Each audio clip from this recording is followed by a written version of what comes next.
Yeah, yeah. Real shit.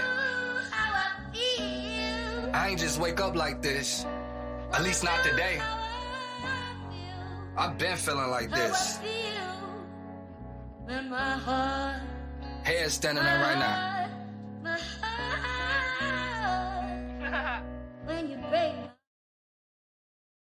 Screen.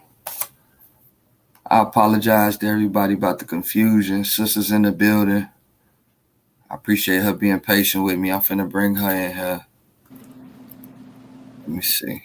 Can you hear me, Danielle? I can hear you, sir. Okay. Let me make sure everything is. I usually have it set. Everything was running so smooth up until the point that the curtain came back. How you feeling tonight? I am sleeping. Sleeping. Just got off work. This Houston heat is draining. This is another level heat down here. Oh yeah, I done been out there. That heat is crazy. Shout out to Houston. Man, this shit threw me off. I'm sorry. I hope anybody that's watching, I'm gonna try to keep my language appropriate. I may cuss in. Like I said, this church in a while with Worthy, it usually be a lot smoother, especially in the beginning. Again, we don't have too many artists, and when we do, they coming on here giving their testimony about what they might have went through or what they going through and where they headed. I consider you a friend, a sister. You always get words of encouragement. You got some things going on, so I reached out to you, and you was like, "Yeah, let's do it," because you got some big announcements. So I'll let you introduce yourself first and foremost. Gosh. Okay, so for those who don't know, my name is Danielle Lee. Lee is not my middle name. A lot of people forget that. Lee is not my middle name. I mean, it's not my last name. It's my middle name. I am from Gary, Indiana, born and raised. I am a mother of a 14-year-old amazing king. I am a home chef. I am a spiritual healer, spiritual reader. You a what? Spiritual healer and reader. What's that? For those who don't know, I'm sorry. I kind of know, but I really don't fully know. So, okay, so you know how you go to church or you have elders in your family and they have the ability to heal an ailment with their hands, or they have a divine gift to see beyond what you're telling them or what you're presenting them. And I'm one of those people. okay.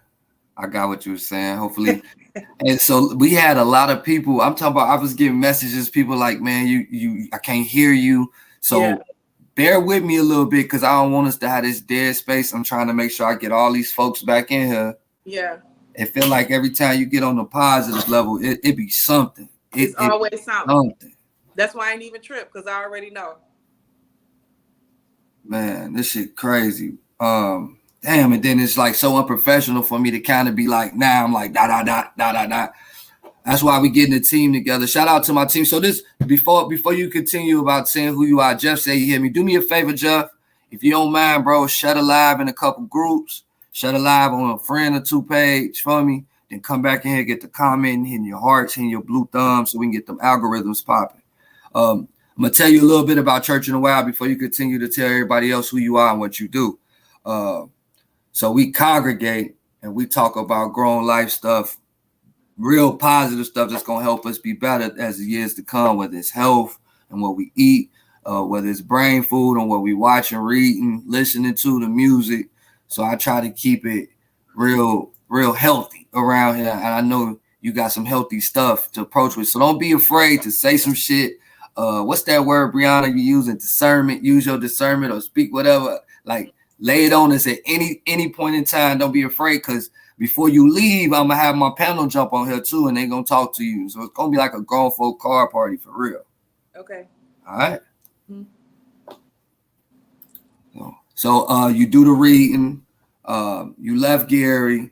You said you sing. Is this like a professional or is part time? What's the singing? Singing will always be full time. Full No, time. doing So it's singing your job. full time. I've been singing since I was 3.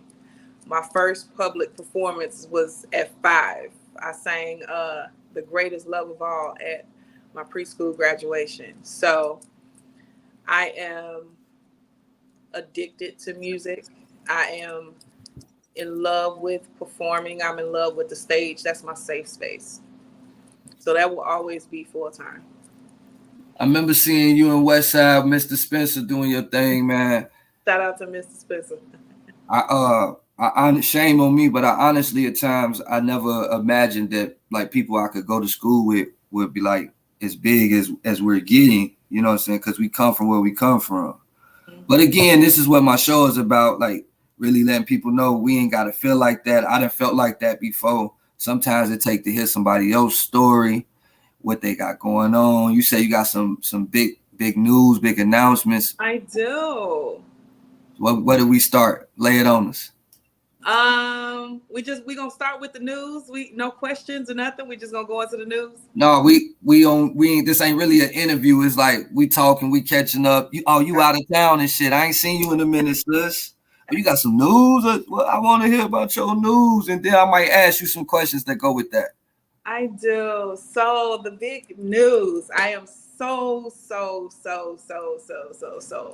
freaking excited. And the excitement is double fold. The excitement is the news itself, but also the uh, story behind it.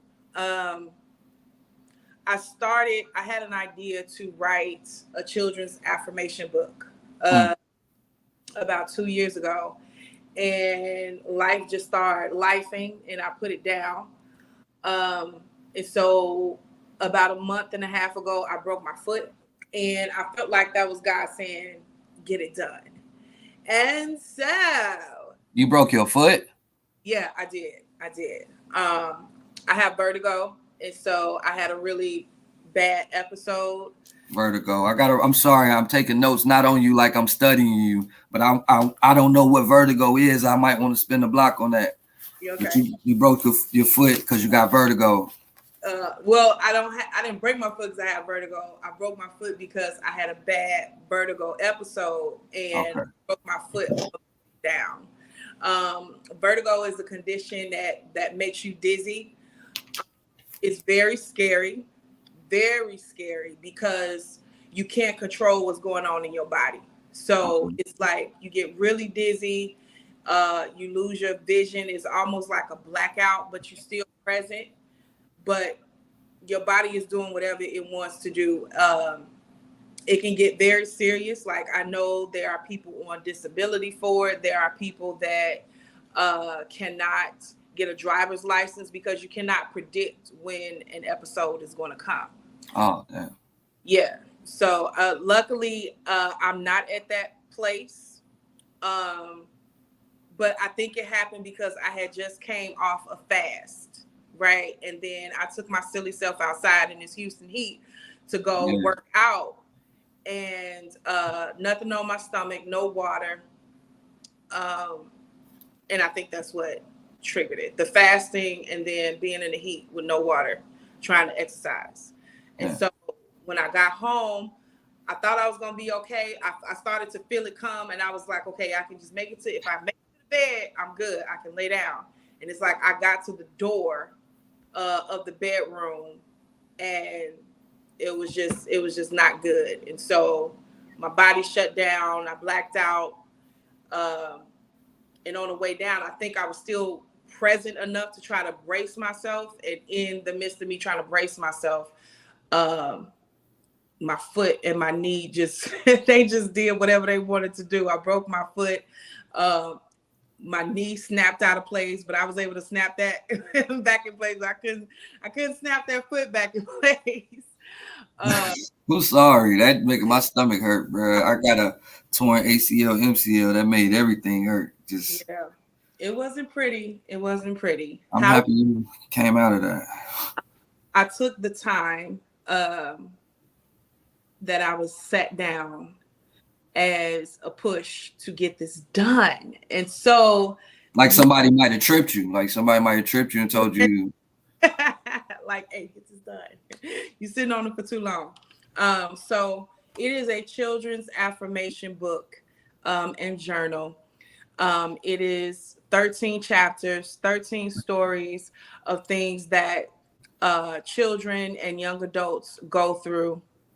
And then there's a journal piece. It's an interactive situation where the child or the adult, whoever decides to read it, can write their feelings down, write their takeaways. One of the things that has me so excited about this book and was the motivation for this book, because I am in the business of healing. And right, so when I'm talking to my clients and even going through my own healing process, it starts somewhere. When you get stuck or something triggers you or something frustrates you, it starts somewhere.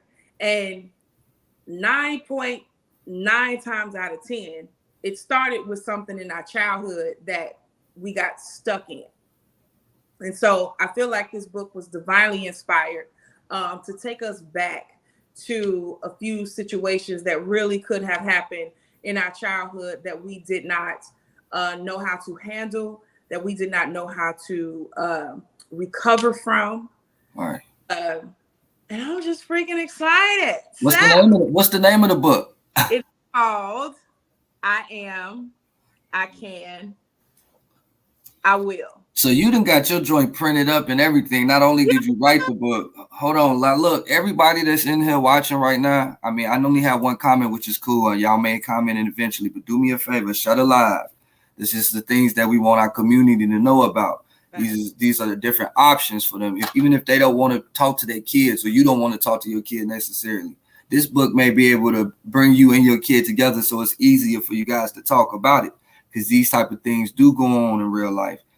I just talked about it at the beginning of this. We all need somebody to give us the affirmation from time to time on how we feeling, because we feel like we're alone. But if you know somebody else that went through this, or so how many chapter 13? Did you say 13? It is 13. Okay. Did your son help with this book at all? Gotta ask. No, he did not.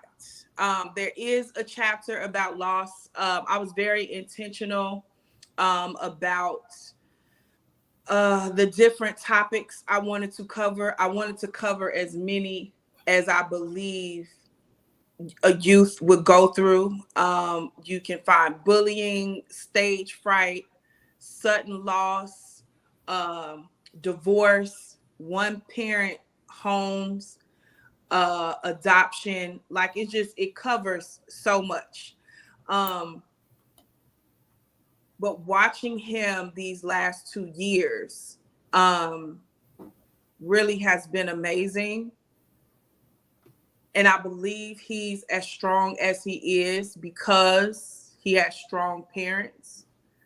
Me and my son have a very spiritual relationship, but you can tell children who are raised with love, and you can tell the difference between those who are raised out of survival. To survive, yeah. I remember one day, me trying to be mama.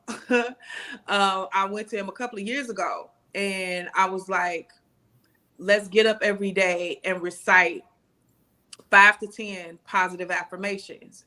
And he was like, what's an affirmation? And I was like, something that you tell yourself to build yourself up, to get yourself going, to remind you of who you really are or what you want. And he was like, give me an example. And I was like, well, you can, one of your affirmations could be, I am a really smart young man. You're affirming, before I go into school, I'm affirming that I'm smart. So no matter what happens today, right, I know and I believe and I trust that I'm smart. Facts. You know what this little man looked me in my face and said? What did he say? He said, but I know that already. I said, okay, sir. But that shows that he's like raised in love and not survival, because a lot of us weren't raised with that. Even as a man at this age now, That's something I just learned and I start doing even before we started this show. I ain't afraid to tell nobody. I go into my whole I'm a god, I'm a king, I fuck with goddesses, I fuck with queens, you know what I'm saying? Just this talk that had this demeanor, this upright feeling. And that comes from what I'm reading now, what I'm watching, what I'm feeding myself. But if you raise your kids in that way, sometimes you don't even necessarily have to worry about it. But again, I know your book is not, it's for kids that don't necessarily get that attention that they deserve. The voiceless. Yeah. Not to cut you off, I'm gonna let you know. So I don't know how long you gonna run with us. We do 3 hours. I'm gonna have a panel come on in like probably the next 10, 15. But you're gonna still be on here and talk. One of the panel men one of the panel members is like deep into health because of different things she done went through. So we're trying to get different people to get a part of this farming situation. So I don't know if you'd like to listen about that. It's got to do with Gary and just eating healthy as well. I know you're a cook. I know I seen you posting up your food and shit as well. So you can, fill us in. And shout out to Kyla. She's one of the sponsors. Hey, Kyla. Yeah, we definitely, everybody Shed Alive. We got Danny Lee. I hope you don't mind me calling you Danny Lee. Phoenix. Why do you call yourself Phoenix, by the way? Interesting question. I adopted that name after my divorce.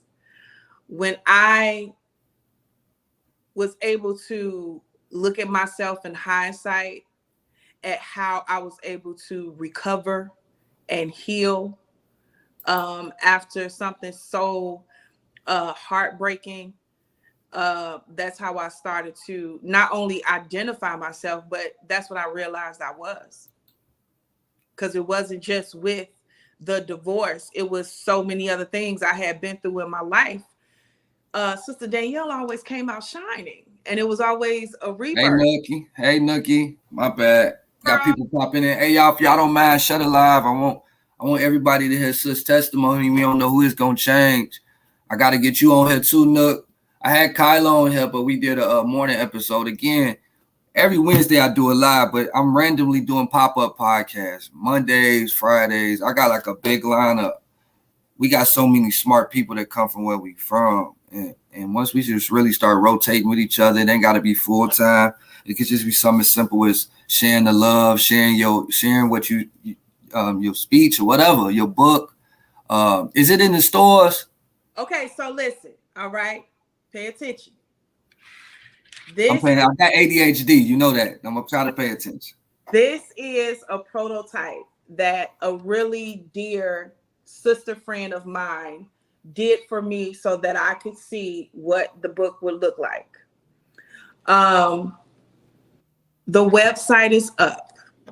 The website is up as of last Friday.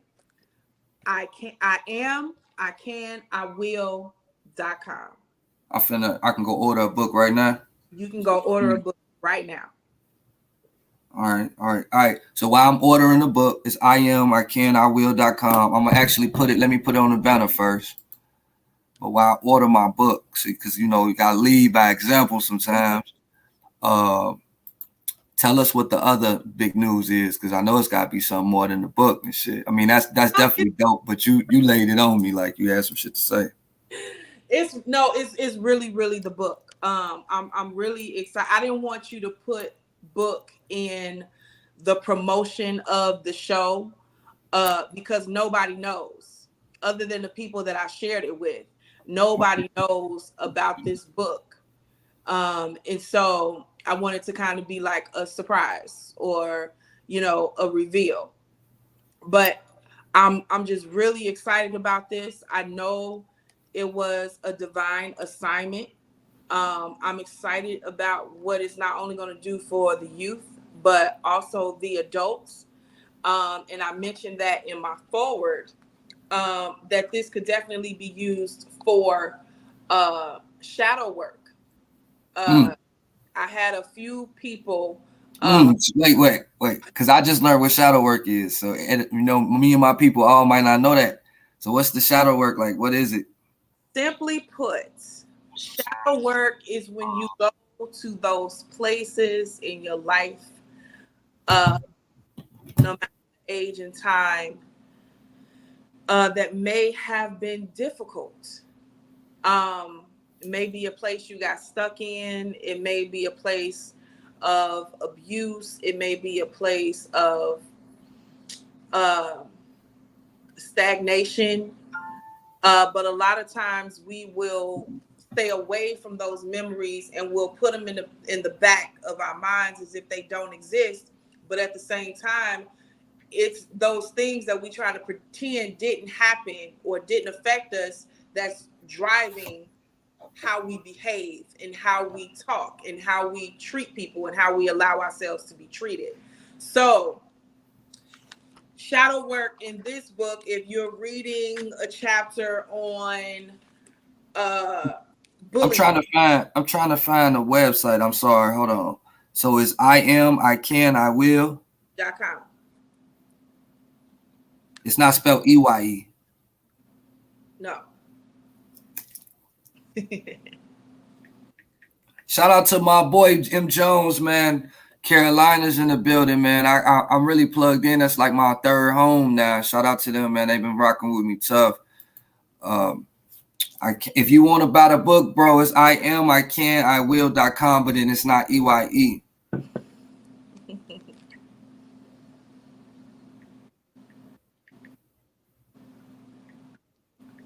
My bad. If I stopped you, you could. I'm so sorry. You can continue. I'm just trying to. It's fine. So there's a chapter on bullying, right? You go back to your 12, 14-year-old, 15-year-old self, and you look at yourself at 30, 35 now, and you're like, oh, that really didn't bother me because I'm grown now. So it doesn't matter. I got over it. Getting over it and getting through it is two different things. Right, going through it and growing through it. If you got stuck at 12, 14, and 15 being bullied, it will explain why you have a distrust for other women, why you're so aggressive in certain environments. So you can read this chapter.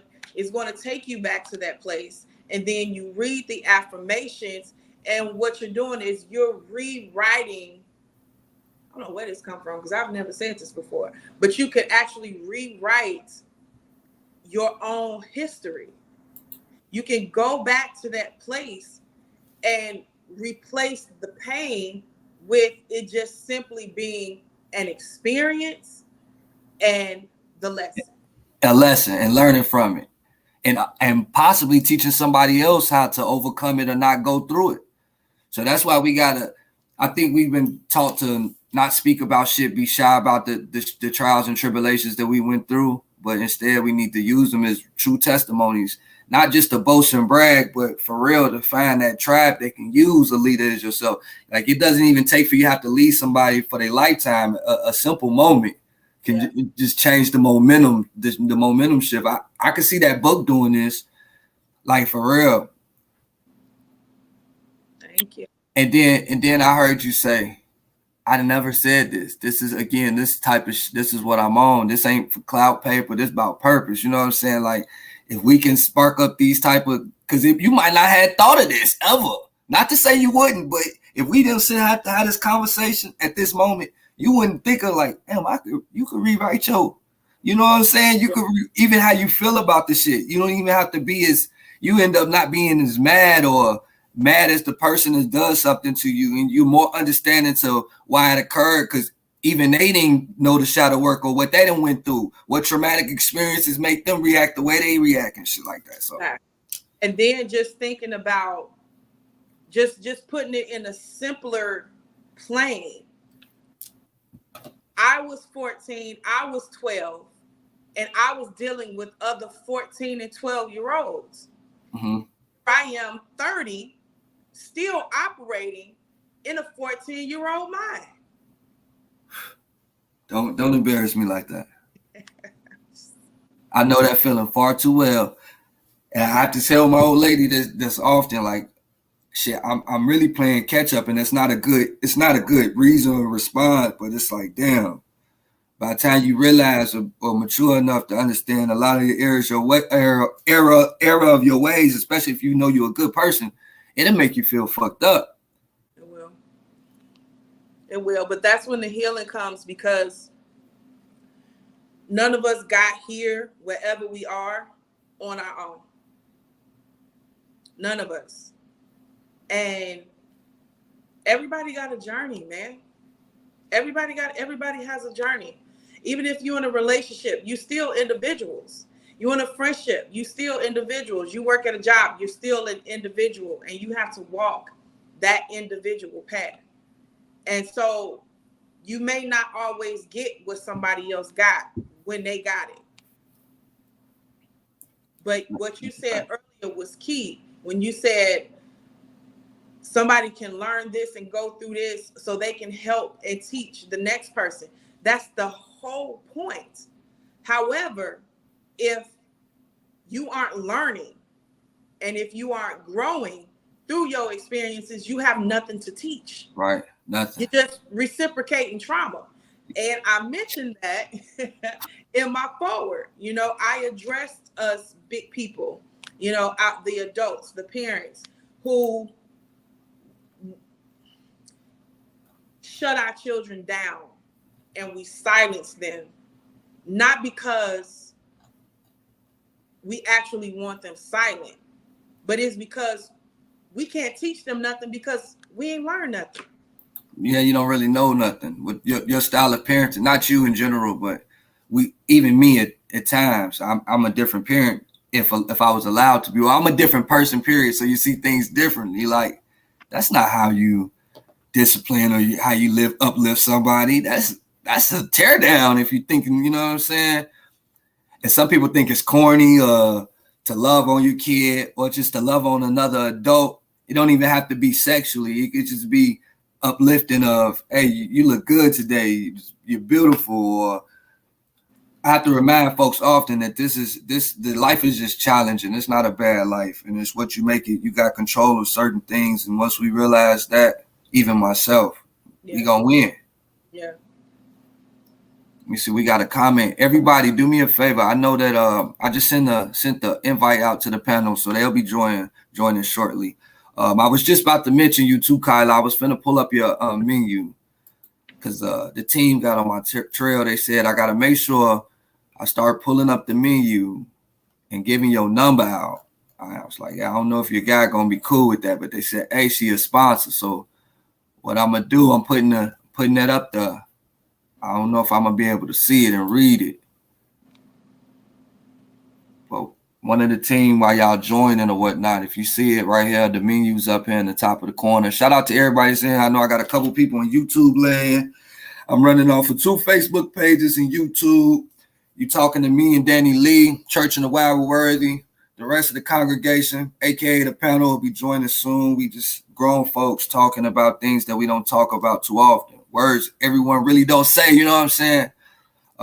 She just told us she wrote a book. It's about affirmations. It's for kids, also and adults who need to do the shadow work, just to fix some of the things they went through. I'm sure I could probably use that book. I did try to go into the link. I was having trouble, but it's probably just because I got ADHD and I'm trying to do a lot of things all the time.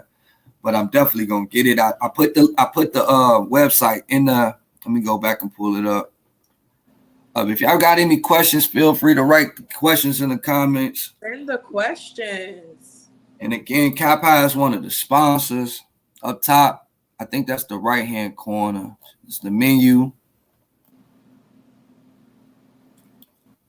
Okay, I'm finna pull up some of these comments because they were definitely commenting. And I apologize, y'all, if I wasn't reading it. Let me go back up. I'm gonna start, and I see the people from the panel joining in. I got P. I'm finna let her in. Hey, P. Let me let her in. Kyla said it's hard to teach what you don't know. A lot of us grew up with our kids, so we damn near winging it and praying along the way. Thanks. Hello. I was listening to what you were saying about shadow work and how important that is. and things. So I thank you for talking about that. I know. Hey, man. Hey, that comment was good. I just went to Mayor B though. Mayor B said a lot of parents are into bullying. That's deep. Facts. That's a deep ass fucking that's deep, bro. But why? Why? Because of their parents. Because that's what we know. And how do we get to know that? Through slavery. It wasn't no sitting down and reconciling. There wasn't no pouring into you. There wasn't no lifting you up. Everything was by brute force. Brute force, yeah. All we're doing is reciprocating that. So it has to be a personal I gotta calm down because I'm getting I felt it. I felt it. We in church. We in church. Taking to church. Let's go. Bring it down. It has to be a personal decision that I want to do something different. I want to produce something different. You can't make another adult change. You do this in hopes that somebody gets a hold of this and it changes somebody. That's it. But a lot of times, we, like you just said, we cannot change other adults. We have no power over other adults. We have no control over other adults. I disagree. I disagree with that. I'm sorry, not to interject on some argumentative stuff, but I feel like if we do things like this, not only do we write the books, but hey, we don't just hey, my homie wrote a book and that's it. No, and if I got the platform and the opportunity to present just five people, and then we talk about it enough and we make sure we say the right things, at least one of those five people are gonna tell another, and that's absolutely. But those five people, the difference between those five people and everybody else is those five people wanted something different. They wanted to do something different. Nice. So they were available emotionally, mentally, and spiritually to receive what you were giving. So when I say we have no control or power over other adults, the truth of the matter is we don't. I can do what I'm put here to do. I can be a good wife. I can be a good mother. I can be a good friend. I can be a good sister. But you cannot, like the Bible say, giving pearls before swine. If they have accepted their way of life that's full of chaos and drama, no answers, abuse, then they really not going to understand what I'm saying. I'm actually going to become the problem because that's their norm. Their norm is chaos. If I bring peace into chaos, I'm the problem just for the simple fact I'm putting up a mirror to your chaos. But we do have control to some extent as active parents over what comes out of us, and I'm speaking to mothers. And that's why it's so important to be in a certain environment while you're pregnant, to heal before or during your pregnancy, because we cannot continue being upset with the youth when we the ones that produced them. We did that. We did that. We were so high and mighty off, selling drugs and making money and doing this and doing that, going from house to house. And so we sit and act crazy when we see our rebellious youth. What was the condition of that woman's womb when you went into her? What was the condition of you when you went into her? It's feel like a Friday. Absolutely. Absolutely. I just got quiet. Like, well, we in church. Now I want you guys to know Well, that I do have my cash. My cash out is now officially at the bottom. You can pass the complexion plate around. We do need mics. We do need different things for what we're trying to do. We're trying to take this on a global scale. Again, this ain't about clout. This is information that ladies could use. Even I, as a man, when she said certain things, I was like, interesting. And this is what I'm thriving, not trying. Everybody stop saying trying. This is what I'm thriving to do. I'm breaking the cycle of how you should be as a man or a woman, how you should even approach a woman as a man. All these things that she's talking about, the way you should even go about wanting to have sex and to share your body. That don't mean you can't go, have fun and stuff, but it should just be like a certain aura about it, especially if you consider yourself to be a king, queen, god, goddess. Love somebody. I see my sister say survival mode, and I'm cool and agree with it because I was raised on that. But I think we got to start raising them beyond survival. It's a word. It's a special word for that. It's what is it now? No longer raising them in survival mode, but it's got to be like just in a different lifestyle. It's like take them away from that where that's the least of their worries. They got to worry about a traffic ticket or something more than the lifestyle of having to sell drugs or skipping from house to house or out there in the streets. Like that ain't even cool no more. It's played out. I know some parents who promote that, and like you said, promoting bullying. What's up, BK? Just joined in the back. I'm gonna pull her up in a second. 1 second. So while you pulling her up on that bullying, I'm glad you reiterated that because I was going to bring it up. A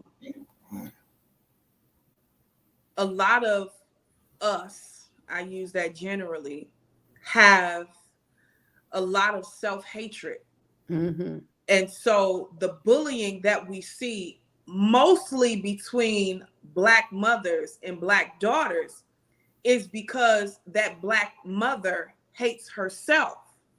And so a lot of times Black parents, the bullying that we see, the abuse that we see, they're trying to beat themselves out of their children.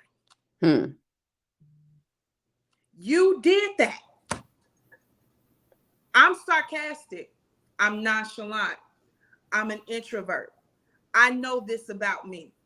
I'm okay with those things about me because those things do not cause harm to other people. These are just my personality traits. Who am I if my son is an introvert or my son is sarcastic and says stuff real slick like? Most of us would beat our children, pop them in the mouth, talk nasty to them. How can I beat what I created? That's all Danielle right there. That's facts. That's all Danielle right there. So the shift has to be love of self, knowledge of self, learning what we need to learn so we can see, produce, and train something different and be okay with it. Because some of us come out of the womb already different. And that train word probably offend people. It's crazy. That creates another level of bullying because you have this woman or this father that hates themselves, who gave up on their dreams and their careers. And now you have this child who God had his hand on and gave instruction and purpose to, and you can't stop that. They're chasing their dreams and goals no matter what somebody else says. And you get envious. You want to shut them down. You want to tell them they can't get on this team. They can't be in this club. Because you gave up on yourself. And so it's a two-way street. We create what we hate based upon what we hate in ourselves. And we don't even know it. That's when the teachers got to step up. That's when the light workers got to step up. Absolutely. Because a lot of these people don't even know what they're doing. Absolutely. You will hear these parents say, I'm just trying to protect my baby. You're breaking them. Mm-hmm. Oh yeah, definitely. You're breaking them. You're projecting your life and your thinking onto this child who probably the stuff you done and said and plan on doing probably never crossed their mind.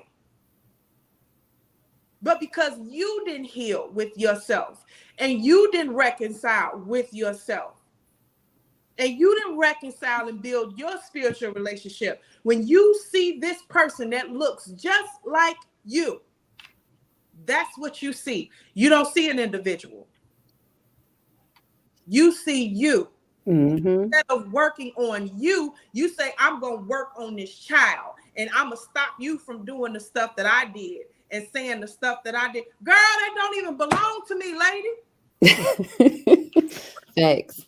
It didn't cross my mind. It didn't cross my mind. Is it Friday?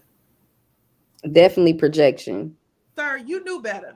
You knew better. If I was supposed to be on Friday, you should have brought me on Friday. But you know you No. I love the energy, but it just feels like a Friday for real. You know, Friday I do feminine energy Fridays, but that don't mean that men ain't supposed to have it and not even supposed to hit this shit. But it's just like it's kind of powerful right now. I want to go get my little robe. I want to your legs. I want to do my Uncle John leg cross right now. Shit, I don't understand. Like I get to learn from. It's cool for me to listen to sometimes and not talk because then I get to learn. Whether it ain't even got to be about a gender trait, but it could just be some shit that I'm going through. So again, I'm just like, damn, it's a Friday though. Like, we winning. Like Joan, it's just to touch on what she was saying. I know you remember I told you my son was doing something and he reminded me of myself. And I told you I didn't whoop him because I felt like I can't beat the me out of my kid. Like I got a smart mouth. Both my kids got a smart mouth. So it's a lot of times when my mom or other people be like, I would have popped them. And I'm like, yeah, I probably would have got popped too. But what's the point? Yeah. I pass this trait on to them. I think They know what to do. They know not to push it too far. Yeah. you can still discipline them or talk to them about it without having to even get physical. That's another thing Absolutely. before it gets to that point. Yes. But it's in her knowing that she'll be able to teach. It's in her self-love and self-acceptance that she'll be able to teach. Again, we're so used to brute force because that's what we were taught and that's what we reproduced and reciprocated. I love me enough to be okay with being sarcastic, to be able to talk to my son and say, yeah, that shit was funny as hell. But let me tell you something. You can't do that outside of this house. But that's smart. I don't get to hear a lot of parents tell their kids that shit. That's like you're having a conversation with another human being instead of you damn near like I had to stop myself. I know parents to treat their kids like pets, like not necessarily like petting them, but the style of parenting is like you're training a motherfucking animal. Yeah. Don't do this. Popping their ass on top of the head, not knowing that you popping them on. This not a fucking dog. Mm-hmm. And these kids nowadays are very, very more intelligent than we were. Absolutely. You know what? People forget that children are human and they don't allow children to express themselves. Mm-hmm. You said that shit like daytime TV. That should go. was motivation for this book. That was the motivation for this book. Yes, the affirmations are great and it's going to, if implemented, have these babies and these young adults and these adults walking through the day feeling better about themselves. But it is the stories, the short stories of everyday happenings that these children go through that they don't feel like they can talk about. Mm-hmm. Because somebody just gonna tell them to be quiet, get over it, go take a nap. Yep. It happens. And just because it ain't important to us because we tired and we just got off from work and we got to cook dinner and we got to raise the other children in the house, we don't make time for these things that these children are going through. So because it's not important to us, it's not important to them. It's important. Yes. That's a fact. It's important. It's important. It is important for a young artist, singer, rapper, actress, or whatever. It's important for them to rehearse and go on auditions and perform and see people in the audience that live in their house. It's important. Yes, it is. It's important. It is. It builds them up, their self-esteem. It's an affirmation shit that I'm gonna make it. You know what I'm saying? Like you get to believing in yourself small time. But what do a lot of us do? We don't get that support, and parent ain't in the fucking. All right. And Yeah. some other people there. I catch the next one. You're breaking them. You hit a nerve. Trust me, you hit a nerve when you said that shit out loud. You hit a nerve for me. Like, but then at the same time, I just thank God I'm blessed with the drive. Some of us are blessed with certain drive, or that becomes our motivation, which is not healthy necessarily, but it becomes a motivation, at least for you not to lose, but you find yourself behind. Because I think that's why I be having these thoughts. I want your book. I be having these little strange thoughts every now and then, be like, oh, you ain't gonna do it. And I have to tell myself, like, shut the fuck up. Don't listen to that other guy. But so that's real time self-healing. Sometimes, and I'm sorry if my mama watching or it's some people in my religious community watching, but sometimes you got to speak straight words. Sometimes you have to tell yourself to shut the fuck up. Absolutely. Facts. It's hard. It's so hard. Fuck up. When you can catch yourself replaying something old, outdated, something that is not going to serve you, that's will attack and drive you and keep you away from the things that you are striving toward, you got to say, shut the fuck up. I agree. Yeah. That's accountability. That's another form of accountability. And self-awareness. Yes. So that part of to be aware is to be alive. I swear. Absolutely. Yes, sir. Well, let me ask you this. Has your son read your book? He has. What was his opinion? What was his feedback? Because he a cool dude. I seen his own little swag. I want to know how he felt about it. You know he's 45. He was 45 when he came up out of it. Okay. Oh man, that's nice. Right. It's good.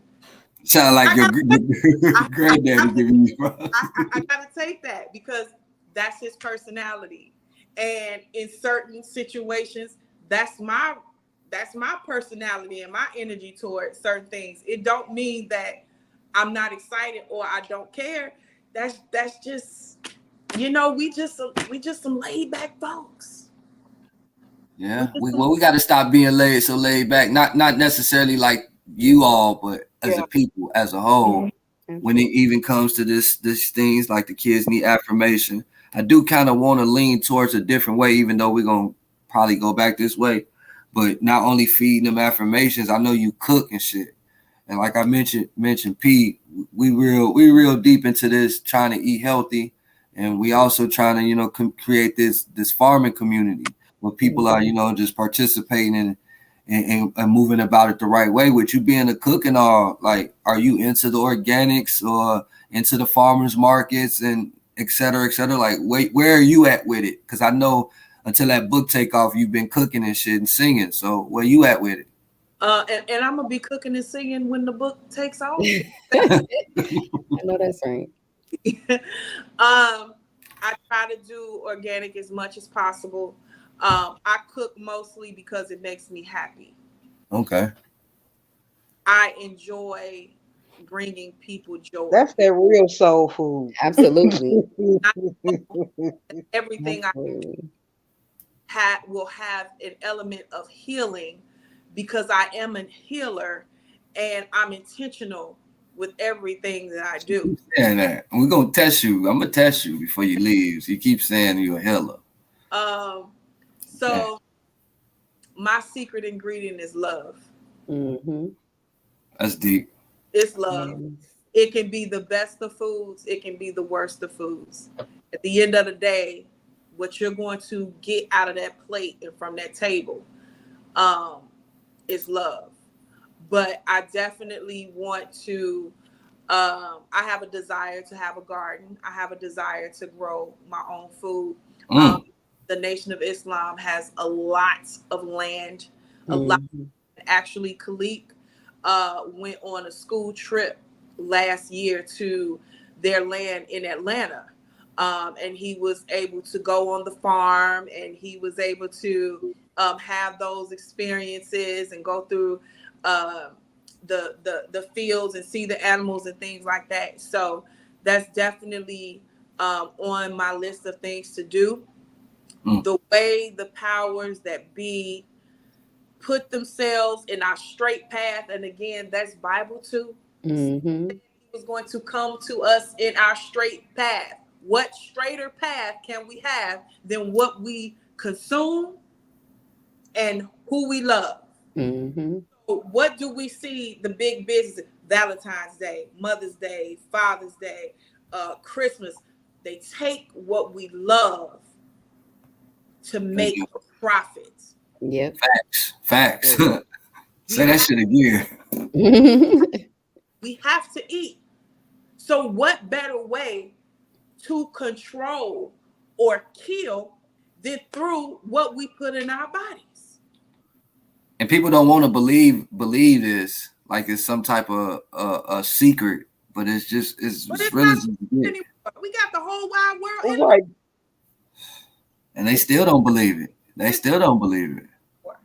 It's not a secret anymore. And I know, I have to say this, I know a lot of us do not have the means to eat organic. A lot of us do not have the land to grow our own food and raise cattle. If you are struggling in that area, but you desire to eat better, live better, feel better, remember two things: moderation and fasting. Facts. That works. Until you get to the place financially to do what it is you desire to do. But we don't even need all that we desire to do. The heart's desires is not truly what you need in order to get through. If we just gonna be completely honest, you know, the money is a mind thing. You think you need this fast food. You think you need this greasy chicken. It's really not good for you. Well, not just your pockets, health wise. That's why a lot of us are sick. A lot of us have lost aunts and uncles from diabetes and these cancers. No, we lost them to fried chicken. We don't want to hear this. We lost them to the cane sugars. I mean, the white sugars that's in the bag. We don't want to hear this. The breads, the bleached breads. I don't be wanting to hear this. I have my times. But I get what you're saying when you say you ain't got the means. But we truly have the means. The thing is, we don't want to take the time to say, hey, volunteer. Oh, it's some farming shit going on. Free tomatoes. So when you said what you said, I had to interject and stop you because this is where we come in at. We had these possibilities in Indiana. I know you to move. I know you in the Lone Star State or whatever. But when you come back home and while you there as well, let them know we know how to get this shit going. P was working with folks. Like she's like, when it comes to our show, she's the produce and the progress. Like she want to see us eat healthy. She's had her own issues. I've had my own issues. To the fact where I know certain vegetables and fruits ain't even real nowadays. What they're giving us at the Walmarts and got seeds. You got to go get the seeds. I'm eating watermelons. I'm texting P. I'm like, hey, can I eat the seeds? Why would you want to eat the seeds? Because I'm lazy, goddammit, but I won't be healthy. You know, so this is where you come in at. We want your help. We want to spread this news that we can find the lands, the plots to do this. We need some people who don't necessarily have jobs, have a lot of time on their hands. Yeah. This is when the affirmations come in for their kids, because we don't all have to go out and be rappers or work at fast food restaurants. They make living selling this fruit and veggies out here. I see them do it on the daily. Mhm. So I'm sorry for cutting you off. I wanted to lay that out there. No, it's definitely okay, and that all information is definitely needed. When I say what I said, it's me meeting people where they at, Yep. where they are, because before that passion and excitement comes, we got to figure out how can we elongate our life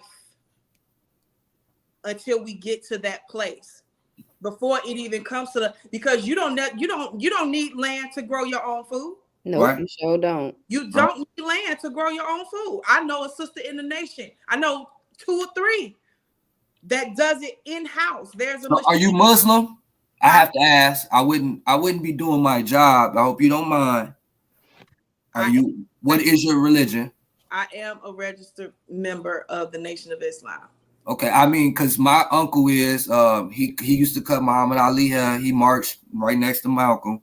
I actually asked him to join us on the pod, right? And because I was talking to him the other day and I was telling him about my journey and just the changes, and he just kept saying this one phrase like Alhamdulillah Bas. He just kept saying this, and he had given me the jitters. So I'm like, you know what, Unc, I know that you involved. I didn't know if you was Muslim, but I knew that you were involved. And I told him like, come join. So he went and checked out the YouTube. He was like, hey, I watched 3 seconds, nephew. I ain't gonna lie. I don't wanna like, I guess the way I be talking and shit. So I know some people can't be on here like that. So I appreciate you. Oh, no problem. Listen, I don't know. I'm sorry. I gotta take some time to say this. Everybody is going to have their own opinion about any and everything. Facts. While I'm here and we're on this subject, it is crucial for me to say and represent in the best manner of my teacher. There are extremists and there are rebellious ones in everything. It don't have to just be religion. Say that. It could be at a job. It could be on the basketball team. It could be on anything, you know. The minister does not teach you to worship him. That is not his teaching. That is not our teaching. I appreciate you hearing that.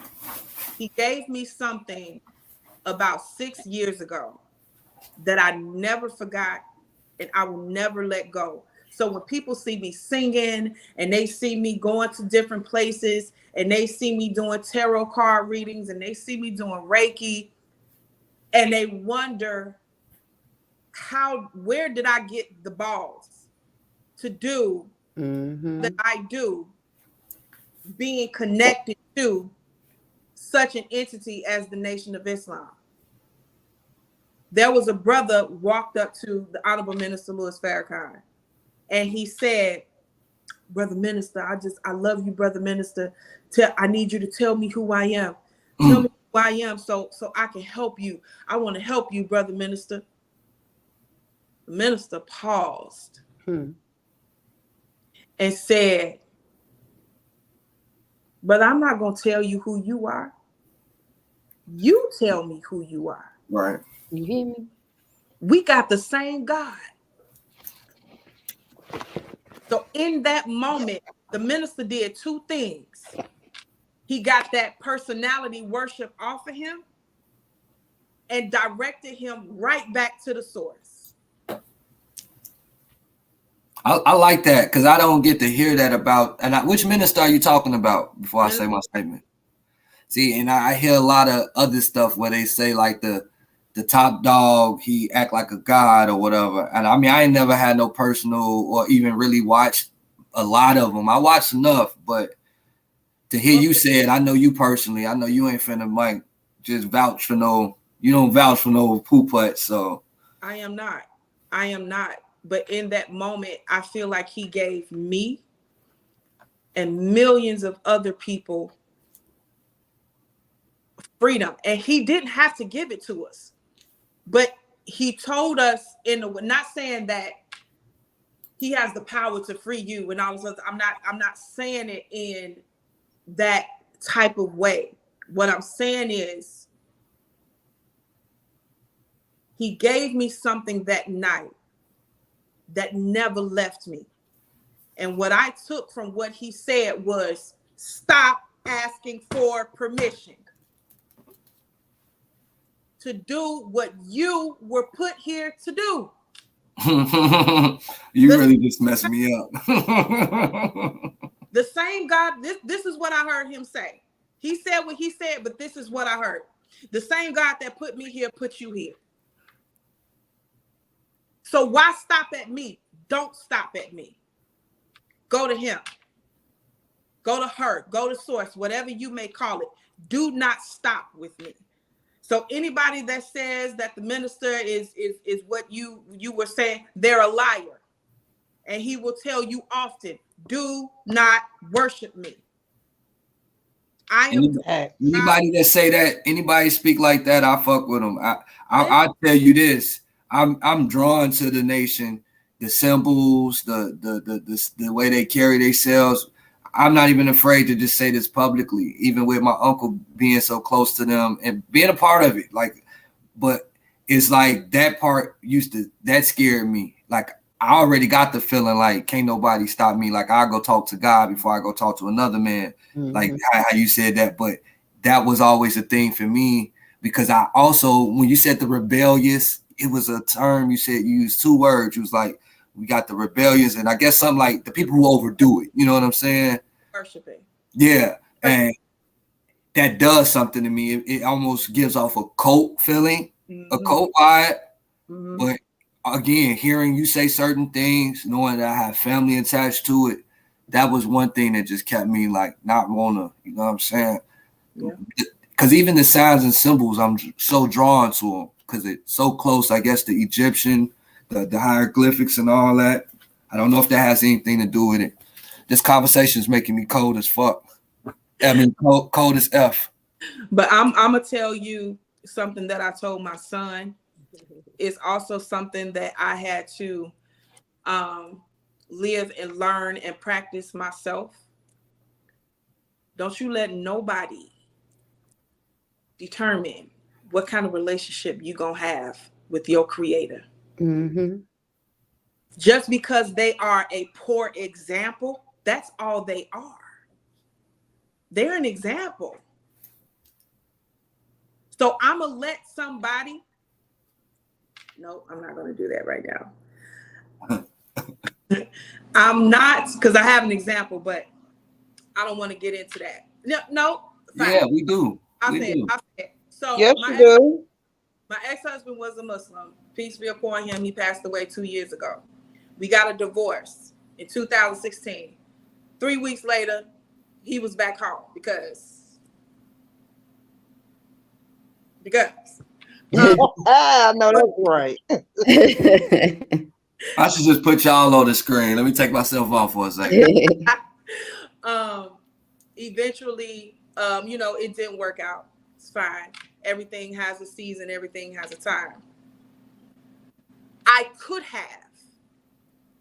have said, I'm done with Islam. I don't want anything to do with another Muslim man. I could have. My pain, my disappointment could have took me there. But he was not my God. He's not my God. So I'm going to walk away from something that I love, something that loves me, my belief system, because this person may have been a poor representation. Baby, that's on you. Have at it. But I told him when we met and he introduced me to Islam, when I watched the DVD that he gave me, when I read the books that he gave me, when I read the final call, I did it all in 3 days. 2 books, a 3-hour lecture, and the final call. I called him that following day and I told him, it don't matter what happens between me and you, I'm still going to be here. And I meant that.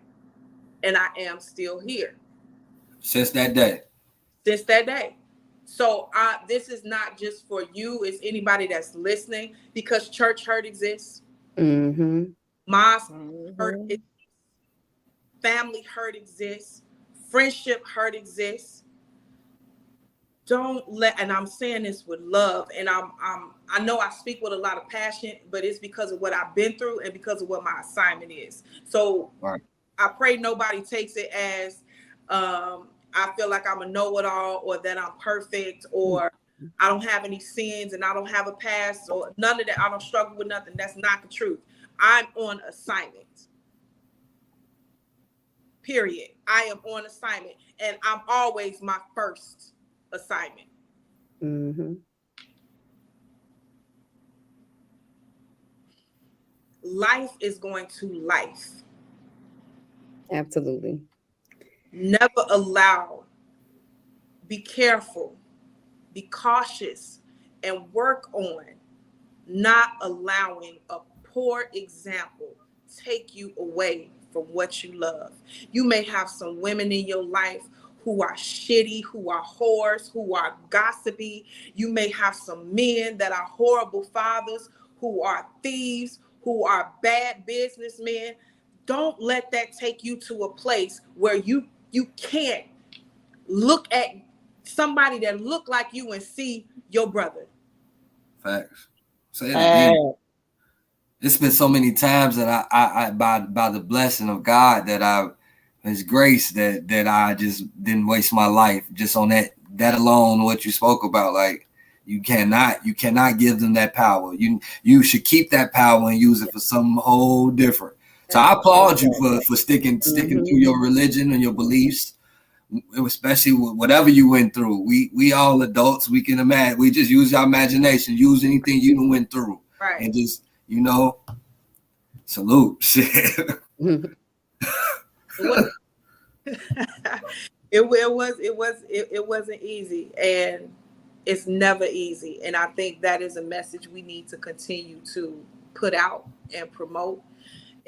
No matter whether it's living, healing, following your dreams, eating better, eating right, it's not easy. It's definitely not. It's not easy. Get that out of your head. You might as well go into straight soldier mode and be like, this gonna be a battle. Yep. This gonna be a battle. This relationship I'm getting ready to go into, this job I'm getting ready to start, this diet plan I'm getting ready to start. Don't even get started on relationships. It's gonna be a battle. Them always battles. Any ship. A ship is a battleship. One and accept that that's a part of becoming and getting the things, the body, the life, the relationship, the career that you want. You can navigate it a little bit better. Absolutely. Yeah. Agreed. If you go into this thinking, I'm sorry, I just got to say stuff how it's being dropped in my spirit. If you keep going through things thinking that everybody's going to kiss your ass, your trauma, and babysit you, or give you a free pass, life is going to be hard. It ain't none of those. Actually. Life is going to be hard. Now you can develop character traits and wisdom so that it doesn't affect you in a way where you start to spiral. Right. Lose yourself and get caught up. You're at the end of the rope. You might as well hang yourself. Nothing to do with you. But it's going to be a battle. It's going to be a battle. This book is going to be a battle. I already know it. It's going to be a battle. It'd be so much sweeter though with the battle. Like, again, it ain't hard. I mean, it ain't easy, but it ain't hard neither after you get done and you think about the time that you took. You know what I'm saying? It's worth it. It makes it even that much more worth it. I'm proud of you with a book because it's like that's not an easy feat. What's up, Lucretia? How you doing? It's And, not. and real quick, anybody that's in here, do me a favor. I see Merle. I seen a couple other people. Lucretia just joined us. Comment. Then motherfucker hit some of the reactions. We got Danielle Lee. I don't know if Richard's going to join us tonight. This conversation is pretty dope. And again, I usually stay for 3 hours, no matter how long. Nobody stays. Miss Lee is I don't dropping. think he's coming because he said he had to be at work at 3 a.m. Okay, well, I mean that's cool too, shit. Because again, this conversation is going the way that I expected. Supposed to. We can always, carry on with that next week. You cook. I want to get back to I'm hungry. I ain't gonna lie. I did hit my little tweeds and I got the munchies. You cook. You seem to cook like some classy looking stuff. It ain't ratchet. It ain't like finger snacks or nothing. Not finger snacks. How did that come about? And I know you said you use all organics if you can, so I know you're in the health. But what do you like to cook? I've just gotten into baking. I'm so proud of myself. I'm making my own bread now. Baking is the best. You're making your own bread? We're making our own bread and we're making our own pizzas and things. Is it wheat? I mean, is it bleached? Because see, I just found out that bread is bleached. So I'm one of those niggas. Every time I find out some new shit, I'm gonna talk about it for a month. I don't eat bread no more because it's bleached. Yeah. I try to use when I have the funds, almond flour and non-bleached flour. Oh, she sound like she know what she doing then. Okay. When I can. I'm just, I learned something about myself and I became okay with it. I am an emotional singer. Mm-hmm. I'm an emotional healer. Mm-hmm. I'm an emotional home chef. If I don't feel it, I'm not gonna do it. Can I ask you, when your birthday? November. Yeah. You said November 8th. You're a Scorpio. Scorpio. Okay. Yeah. If I don't feel it, if there's no emotional connection to whatever, I'm not gonna do it. I'm not gonna do it. So I cook what makes me happy, and I share that with other people, and hope it makes them happy too. That's a lesson for all you entrepreneurs that's watching. I don't care who on here. When you cooking, singing, dancing, working for somebody, whatever, you should do that because it makes you happy. You'll probably end up making others happy. And even if you don't, then you happy. You don't go out being disappointed and shit. Come on. Hello. Yeah. And I mean, these are things I learned like maybe in a year or two. I'll be impressing myself because this conversation I had with these folks today, the lady was like, "Oh my God, you do not act like this at work. You talk to them like you was somebody's lawyer." I was like, "Yeah, because you can't talk like a nigga. That conversation ends so quick.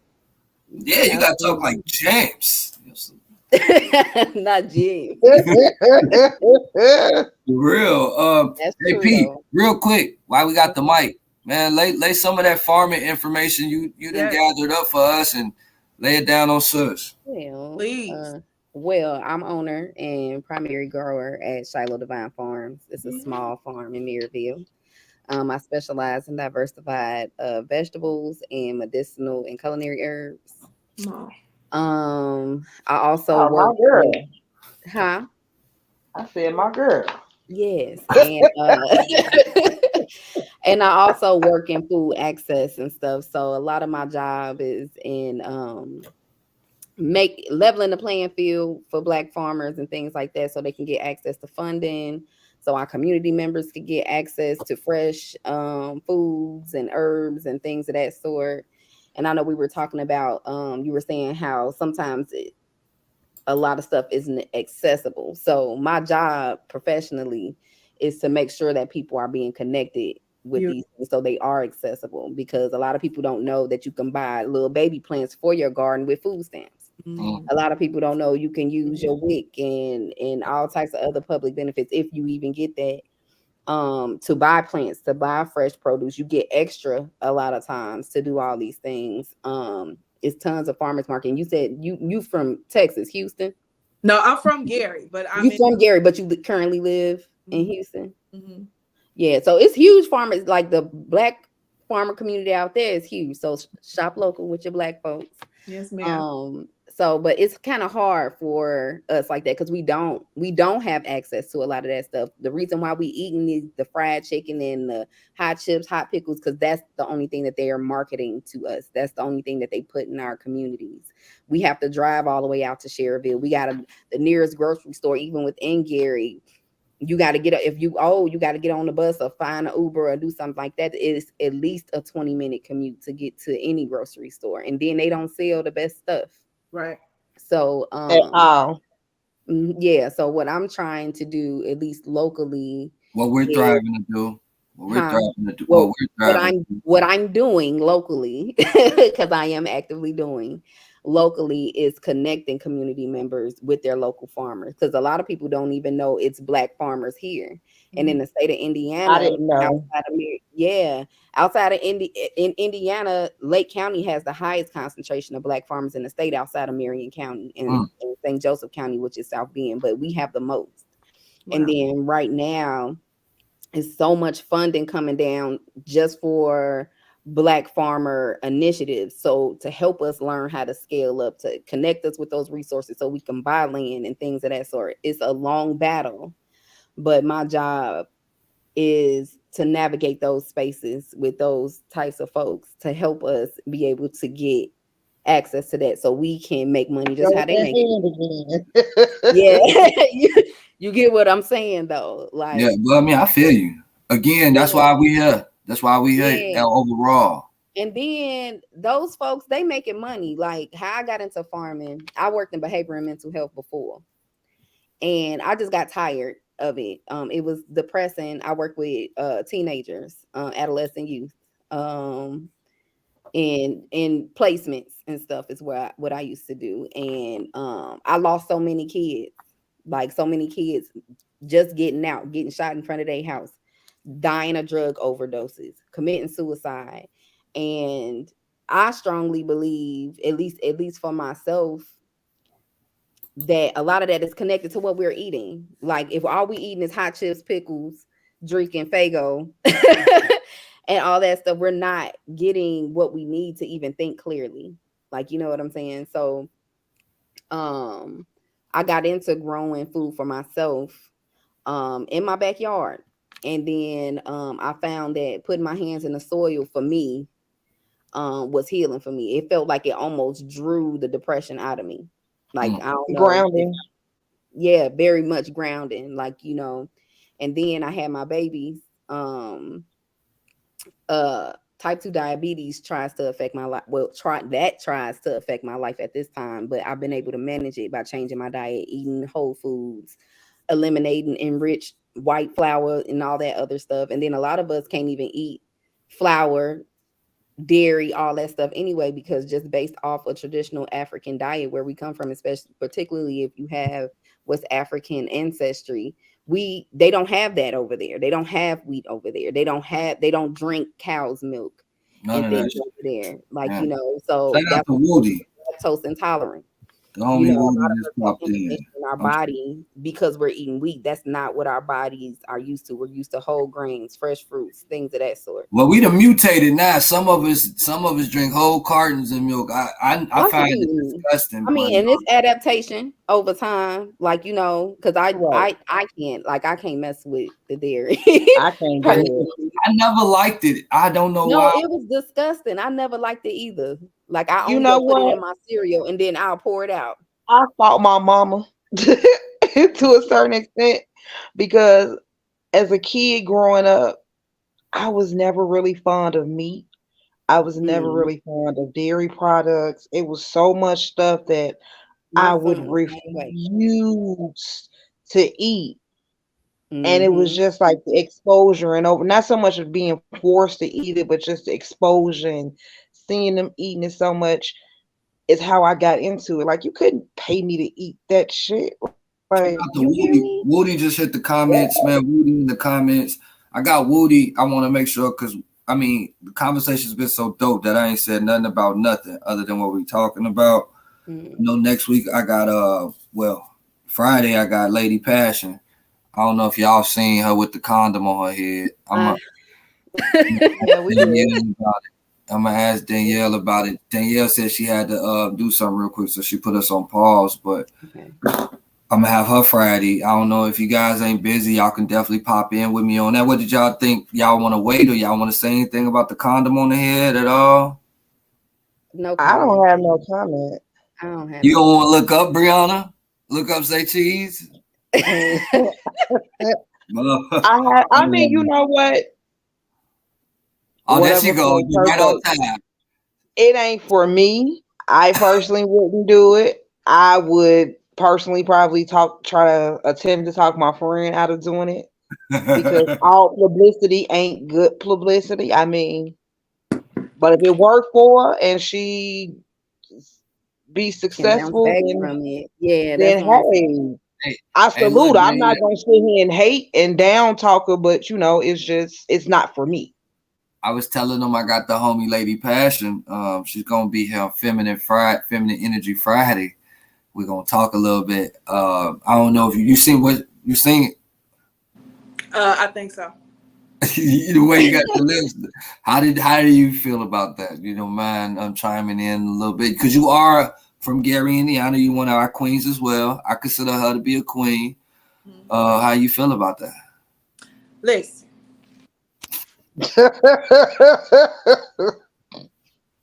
Okay, I'm I'm sorry. I'm gonna keep it 100. Like the sister said, it ain't for me, right? All right. That is such a wise level of thinking because what we do as humans, even with spirituality, if it ain't for us, then we have to combat it and create a problem Or and create condemn it. or condemn them. If it ain't for you, it ain't for you. I have an assignment. Everybody on this call has an assignment, and she does too.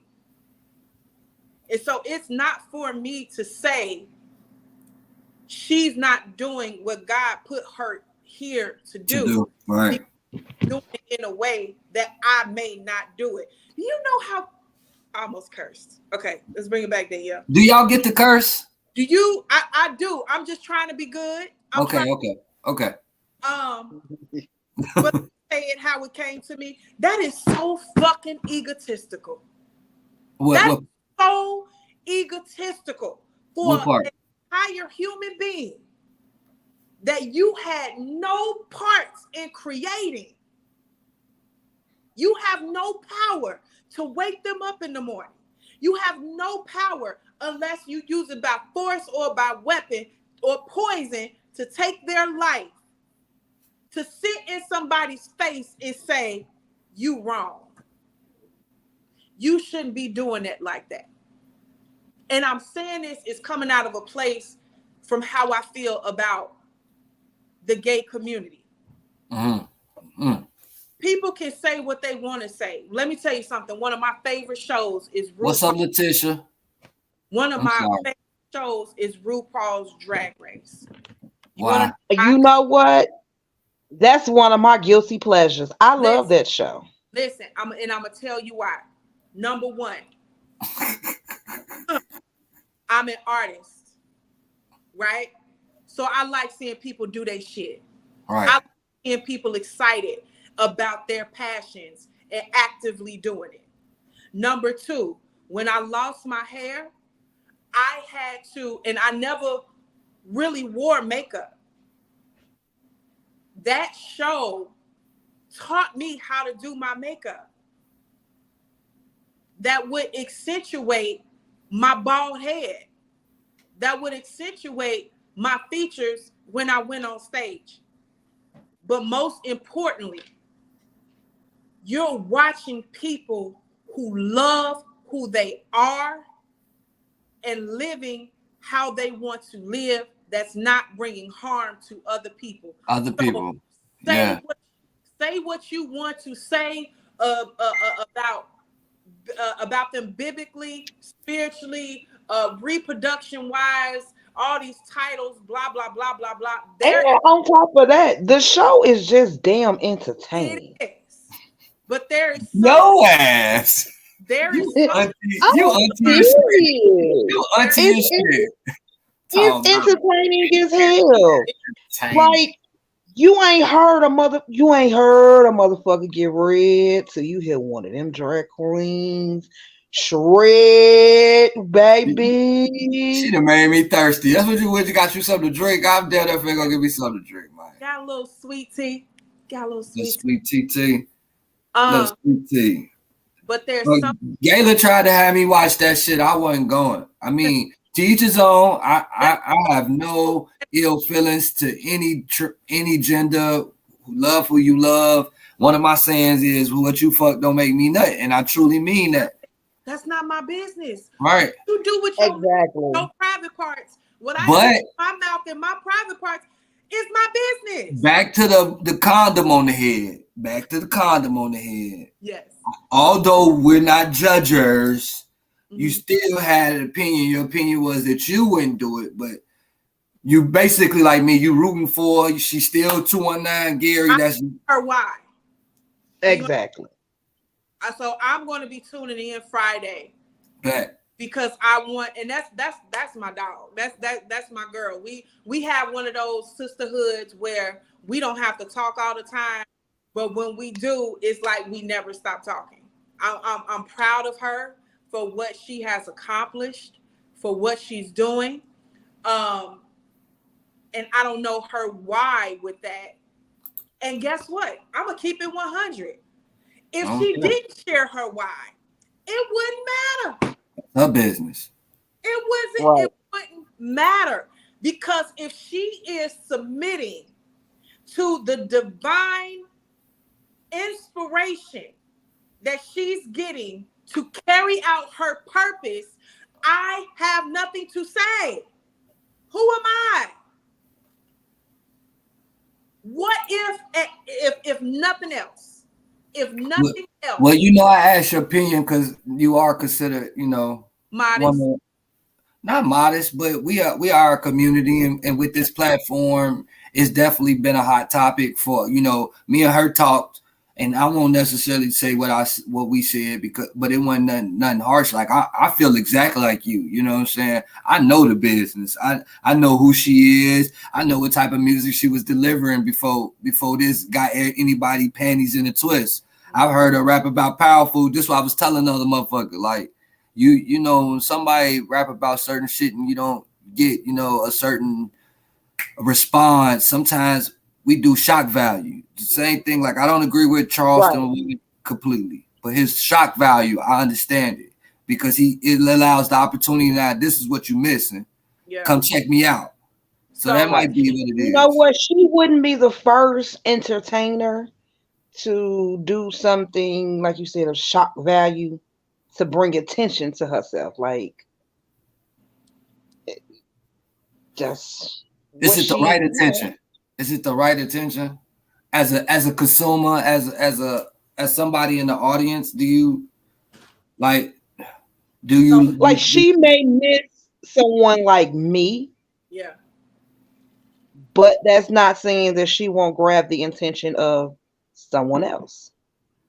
That's what I was getting ready to say. So you remember we're talking about hitting those 5 people. If I just hit 5 people, I'm doing my job. Right. What if 5 people see a condom on her head and it inspires them to wear a condom? We Then don't she know. won. Then she won. Right. Yeah. I ain't even think about it like that, but that's very true. I did. I didn't. I want to go into. I want. It's been on me all day, and I feel like this is a good segue into this. Okay. This Suki situation is driving me. Which one? Which situation? Sukiana. Oh, Sukiana. Is that who you talking about? yeah. Now she needs to stop. Oh. And that is the reason why I want to tune in Friday and listen to her why. So apparently this young rapper, He kissed her. Talking about he tuck his. he kissed her, He a right? singer. First, He the first, singer dude. YK Siri, yeah. first he kissed on the cheek, and then He nasty. He for nastier than me.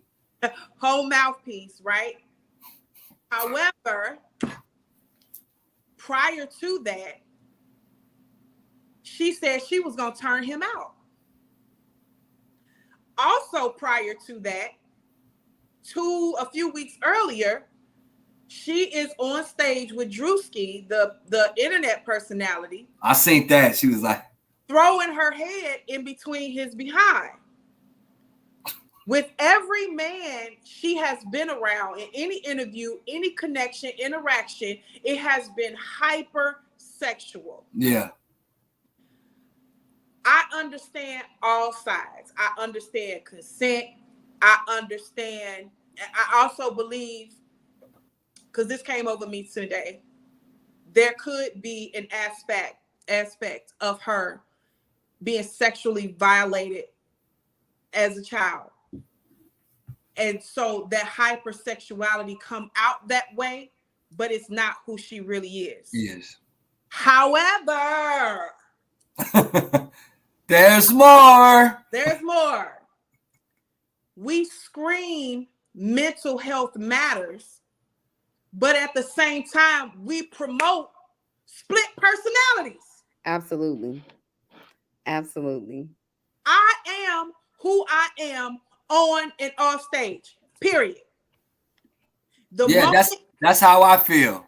The moment you want to separate who you are on stage from who you are in real life, you're telling me you got mental issues. You're telling me you lack responsibility and accountability, that you're willing to do something for money and for fame and for attention, but you don't want to be held accountable for it when the song stops.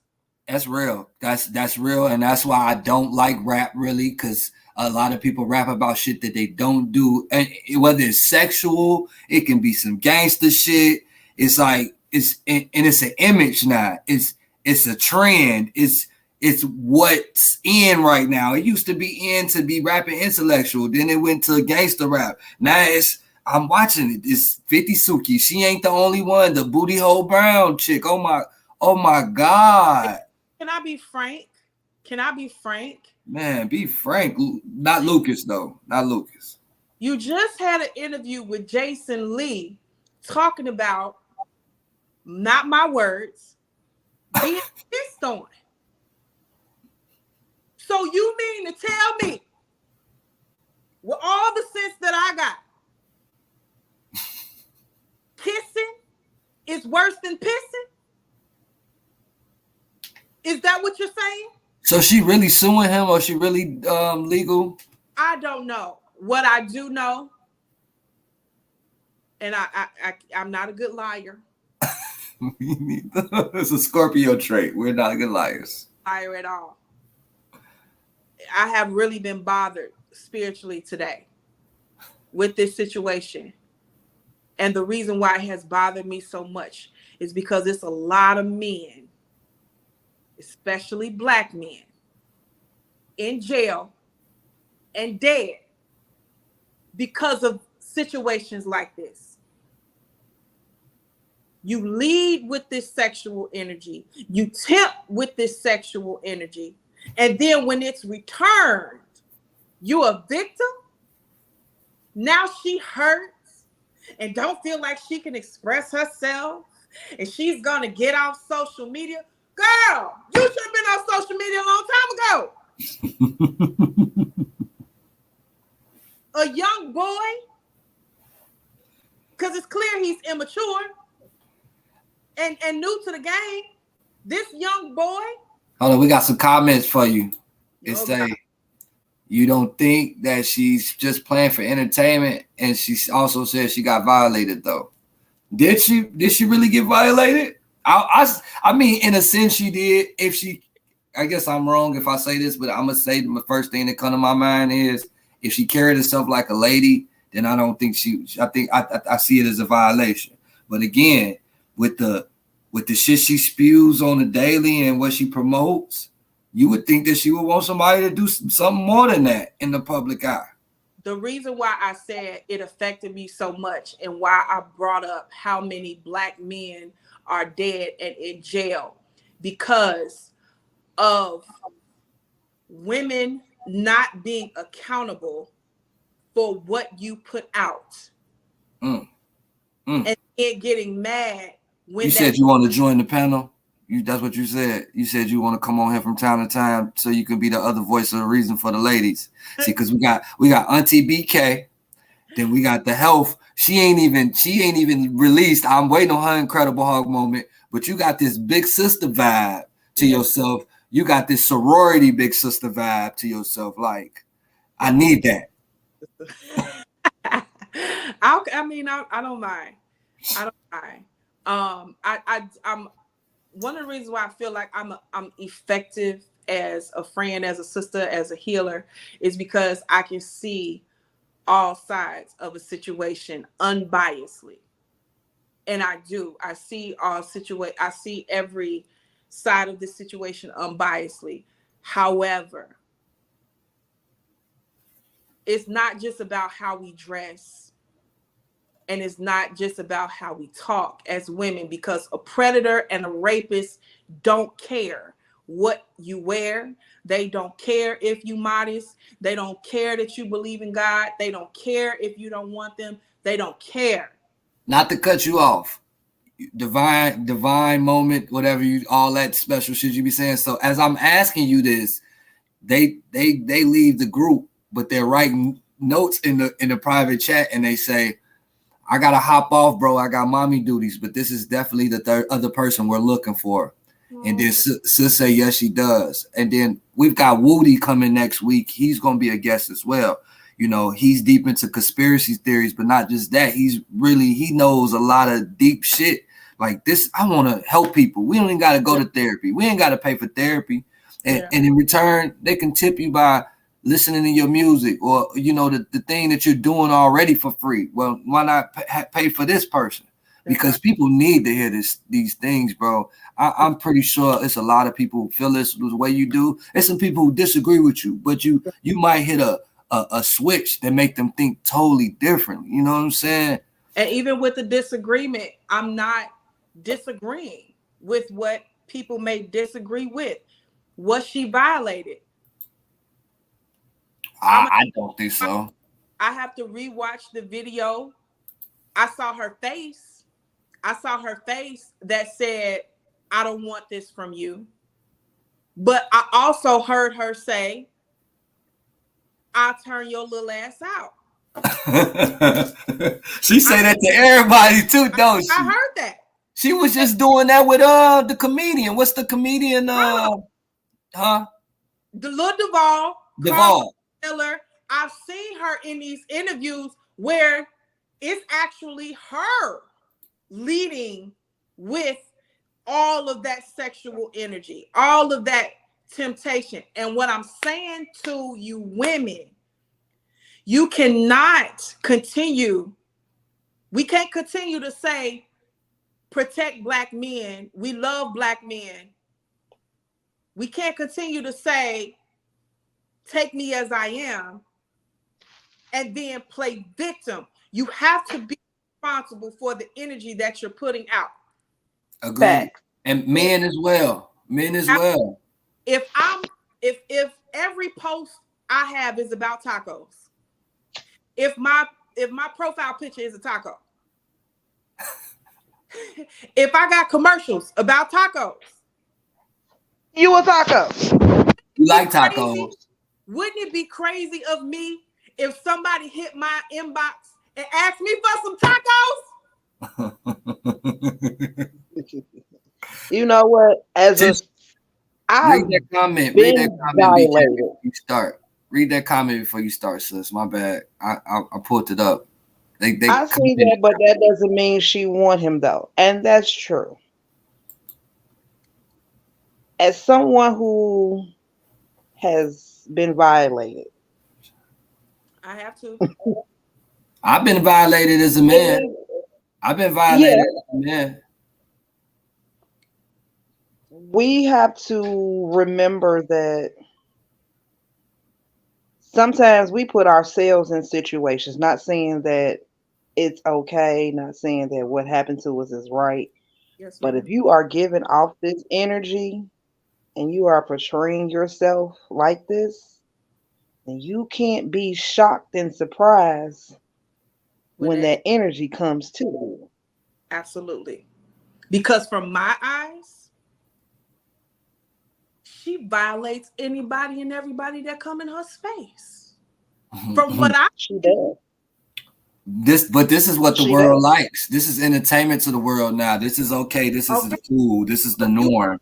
We're the weirdos. That and that's that double standard that women are just victims. We're the only people that can be victimized. We can do whatever the hell we want to do to men. that part. Cause That she, But the moment a man give us back the same energy that we've been giving that out, part. oh my God, no, no, no. Bitch, keep that same energy. That's the and that's my issue. Was she out of line with speaking to him that way? Yes, she's out of line with how she talks to everybody. Was he out of line for going in for a second kiss after she showed some discomfort? Yes. Absolutely. But his at the breath end of mighty stank. Probably smell like shit. That's what it was. I couldn't see. I can't see her not kissing this nigga. at the end of the day, like sister just said, that's what she just said is my feeling, my contempt, my discomfort. Because you can't say out of one breath, this is who I am. This is who I am on stage. This is for entertainment. Actively involve yourself in these situations, scenarios, and videos, and then play victim. You can't do that. See what she's saying, Letitia. She's still saying he wrong, but what she's saying is like these frequencies that she gives off on a daily. This ain't even. On daily. This ain't every Her now and then. way worse. I'm gonna keep it. This she like top. She worse than Kim Kardashian. Any of the sisters, like as far as verbally. I mean, like you said, she was just on Jason Lee talking about she like to get pissed on. She like motherfuckers to piss in her mouth. Let her take a fart on your head. Let me shit on you. Let me do all this. But you mad because a motherfucker kissed you? A kiss, something so sensual, and so let me get back. Let me that's you know what? That's another way to show how messed up you are in the head. Which part? Somebody can call you a whole bitch slut all day. You will sleep with and suck anything moving for pay or for free and promote it. You sucking dick if you getting flown out. But somebody But kisses she just had a reel with her. She even just look had a reel out with her and I'm her fiance. I guess they still engaged. I don't know. Her and the dude. And I don't know if she was actually giving him head, but it wouldn't be surprising. But she like, I'm gonna show you why I'm the top bitch and got to mm-hmm. and I'm like, oh, okay. And you a mother of three. And She what said with her man. Tisha said with her man, not that's with other people. but she It talked doesn't matter whether it's your man, other people. If you're putting yourself out there like that, you can't expect for anybody to respect you. I that's like don't. that. I'm gonna give you an example. That's like me. I sat on this show and said I was a Muslim, correct? Right. If we say we're going to have a positive energy convention, right?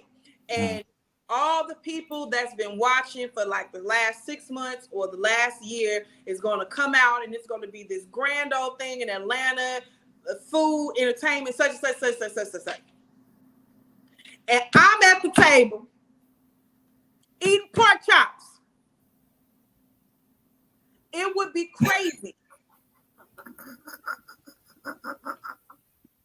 It would. It would be horrible. It would be crazy that I'm eating it would be crazy that I'm eating a pork chop. But what would be even more crazier is if somebody pulled me by my coattail and said, Danielle, I thought you was a Muslim. And I get an attitude and I want to Oh, fight oh and I yeah, want to get online and talk shit and play victim. oh yeah, oh yeah. But That, somebody would do that. that's what I'm saying. Real quick, I don't know if you'll be joining us or fucking with me as far as the podcast go, but I got well at this moment she's Little Yachty's drummer, but she's an official drummer. She's known as Miss Drummer. She's performing in coliseums like in Europe and other foreign places. I think she was just in Italy, but anyway, she's been one of my clients, actually a friend, a customer, whatever you want to call it. She's gonna bless me with an interview Monday. Uh, Again, she's from the Midwest. She's from Ohio, if I'm not mistaken. And I just keep running into all these dope people, dope individuals from different areas that have these stories that I feel like they willing to share with my people to keep that inspiration going. You know, turn that consistency into persistency, and we gonna win. So you feel free, like we ain't ending necessarily, but like a little segue. You feel free to fall through whenever and fuck with me. You know, you got ideas and all that. I see this being in a big place. This is one of my true callings. I feel like with all the crazy antics and the entertaining I've done, I've been able to create a platform where I can have people listen long enough to grab their attention. I think Whether that's a great skill because it everybody is, and with somebody like you who knows what to say and says it with such power, along with the rest of us, we can really do something. You know, cause a lot of ruckus and not necessarily that street shit in a positive way. Um, I just I don't know, man. I've been feeling right every time I do this. It's like I get these messages, the affirmations, the confirmations, whatever. The thank you. I was going through this, or and a lot of it be like, man, I don't know what made you have so and so on help, but I really needed her, and they go follow these people, and I'm cool with that because that's my calling. Uh, I'm gonna get blessed. I keep telling folks when you do your shit for a purpose and not paper, you truly get blessed. Um, and another thing, I know you say you do Reiki or what was it called? Reiki. Reiki. I'm sorry for saying it wrong, but I'm learning as I go. What are you willing to do on here where we can, just share the experience? It's and we ain't testing you because I don't even feel it. You one of them ones. I'm one of the I don't like it. I know you don't. I don't either. I got a gift. I don't know what they call it. Sis said it was discernment, but it's like the spider senses. And I'm always right. I get these signs and symbols, and a lot of times I don't necessarily ignore it, but I don't see it how I was supposed to see it at that moment. But I can always flash back, and I remember exactly when the universe told me to go right, and I went left. But your gift, what are you willing to share? Whether it could be something about just the show, my opportunity, anything. But I wanted to involve me so I can come back and let these folks know what's really good. Yeah. So Reiki is the simplest way that I put it when my customers ask, because they see it on my flyer. It's just a Japanese form of laying of the hands that we experience in church. However, I don't have to be near you, touch you. I don't have to be near you to see you. I don't have to be near you to feel and see what's around you. Yeah. Yeah. It's not easy. I'm a lie. It is easy for me because I am in complete submission to who and what I am. It's not easy when it's not received, and it's when it's combative. Well, No, she not. She don't know what I'm thinking. Show me something. Like I don't do with all that. I'm not here to make nobody a believer. That's not my job. My job is to do my job. You either believe or you don't. Now, if you gonna pay me to call me a liar, then that's on you. That you stupid. I don't believe. I'm not about to pay for nothing I doubt. That's on you. You stupid. That's you. Don't put that on me. And I've experienced it. Like I could imagine. It's just even in talking about manifestation, people will think that you making some shit up. I've seen it. So I could have I got a gift. I can help you out. I can tell you some things about yourself that only you know. And motherfucker, oh yeah, motherfucker, for real. These people, they don't know what this universe or this place we call whatever we call it, Earth, is really had giants and all that. Mm-hmm. Like we really used to live a long time. We used to be taller than this. We used to really be loving people. We used to really get along with the trees and all that stuff. We could talk to them. Mm-hmm. So what you gonna do? What I gotta do? You don't have to do nothing. When I'm entering into sessions, if a lot of energy starts coming through, I start humming, or I'll just stop blowing because I'm trying to get that extra energy out. Like you've been doing? You've been blowing a little bit. Yeah. Because you asked me. So the moment you asked me to do something, that like opened the portal to the yes. And so the people that we can't see just immediately start going to work. And I have to tell my clients all the time, like, please, like, don't take offense if I start whistling, if I start humming, or if I start talking and you don't know who I'm talking to. Is because 10, 15 people are trying to talk to me at one time. And I have to either get their energy up off me or tell them to slow down and wait. So I've never been a good on the spot person. And I'm just telling my truth. Not because I can't, like when it came to singing or whatever, I never liked it because it always made me feel like step and fetch. Mm-hmm. And so it would always make me feel a certain type of way, but you asked me ahead of time. So it's not so much put on the spot. I just didn't know when.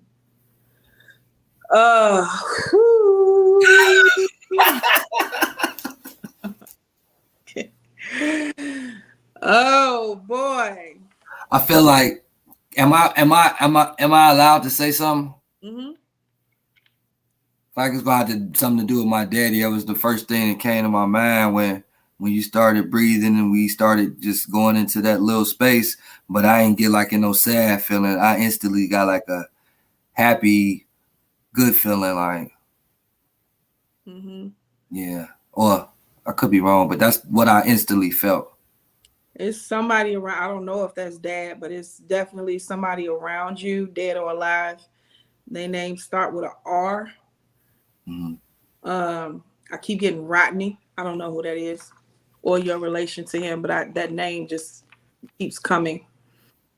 The first thing they asked me, the first thing I was instructed to do was to ask you, do you really want to do this?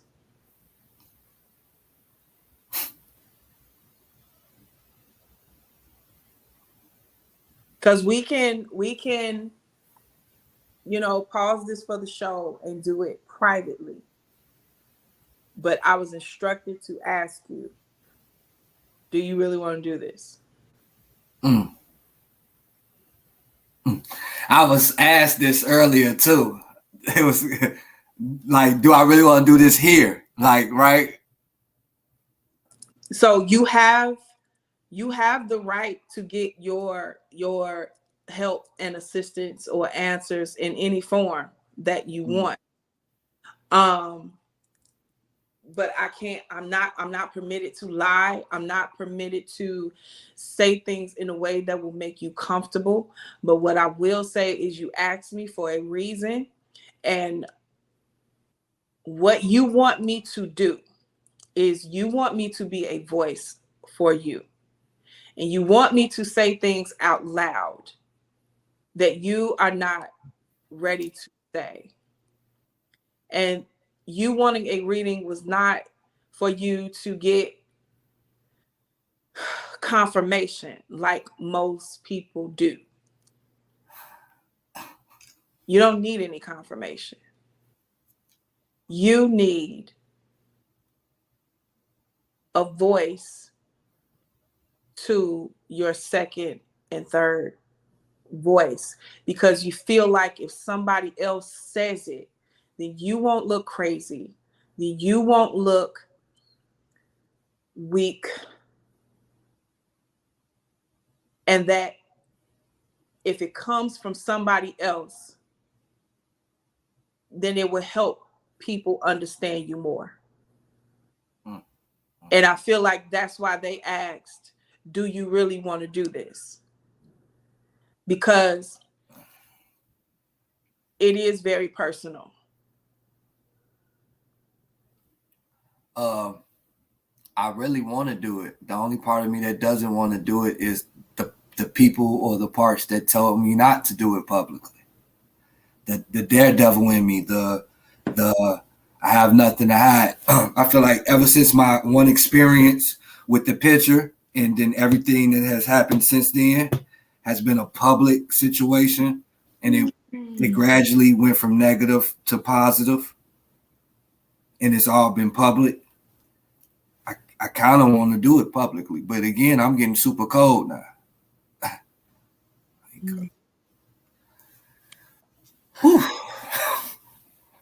I'm gonna ask you again. Do you want to do this? What time is it?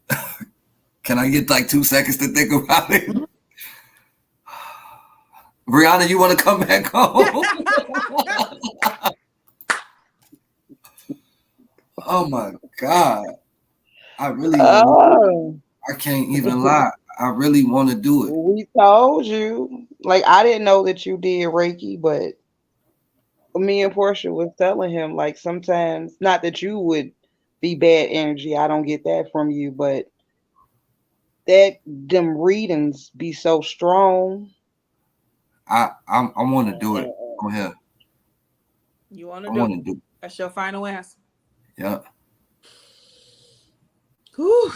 Take a deep breath.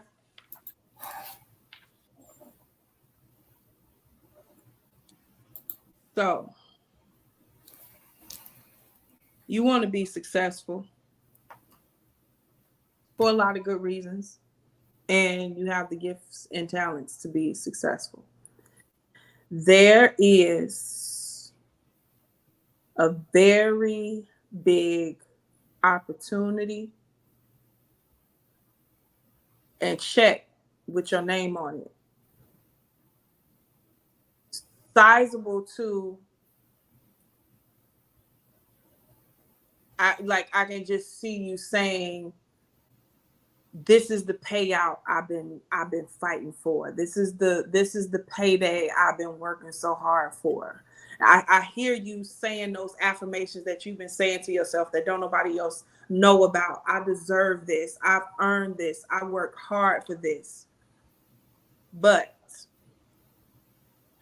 as quick as it comes, you're going to crash. And you know it. You know what people can't see. You know what people can't hear. You know what's in your heart. You know what's in your mind. You know what's in your spirit. You know all of that stuff that doesn't sound good or feel good to say out loud. And even though you have worked your ass off, to have that payday, it is not the solution. and you're going to have to deal.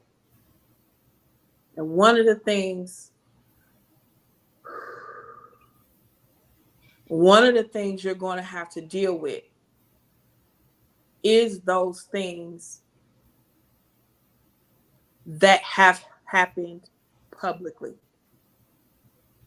You're going to have to get to a place where you can say, that really fucking hurt me.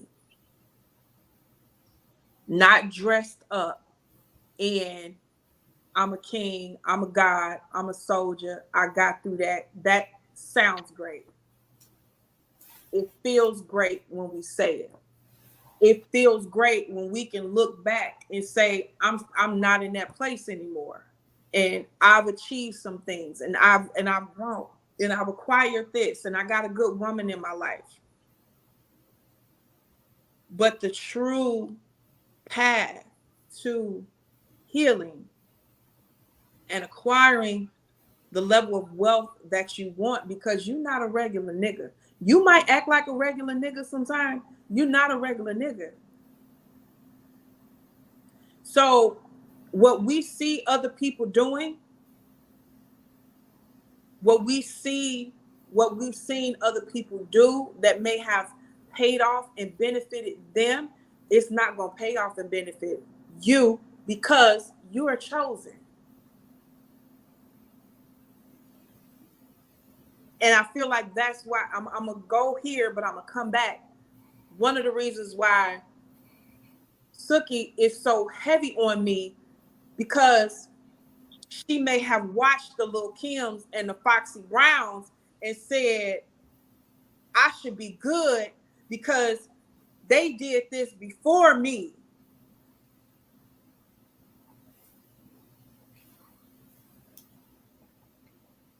When it's already been done, that's when you learn the lesson and do something different, not repeat it. There are people that have been crackheads since the 70s, and they still fixing cars, they still working, they still cutting grass, they still killing on the barbecue grill. And you can have an addiction and you think to yourself, I should be good because they good, not when you chose it. You can't do what everybody else is doing. So there's going to have to be a meeting of the minds, in your mind and in your heart, and for your ego and your manhood to say, that hurt me. I carried it well. I handled it well. And it feel good to pop my shit, because all these people that dogged me out and talked shit about me and saw that shit and didn't support me, they get to see me flexing. They get to see me selling my product. They get to see me standing with and working with celebrities. But it still hurt. Because you're still a fucking human being. You're still a man.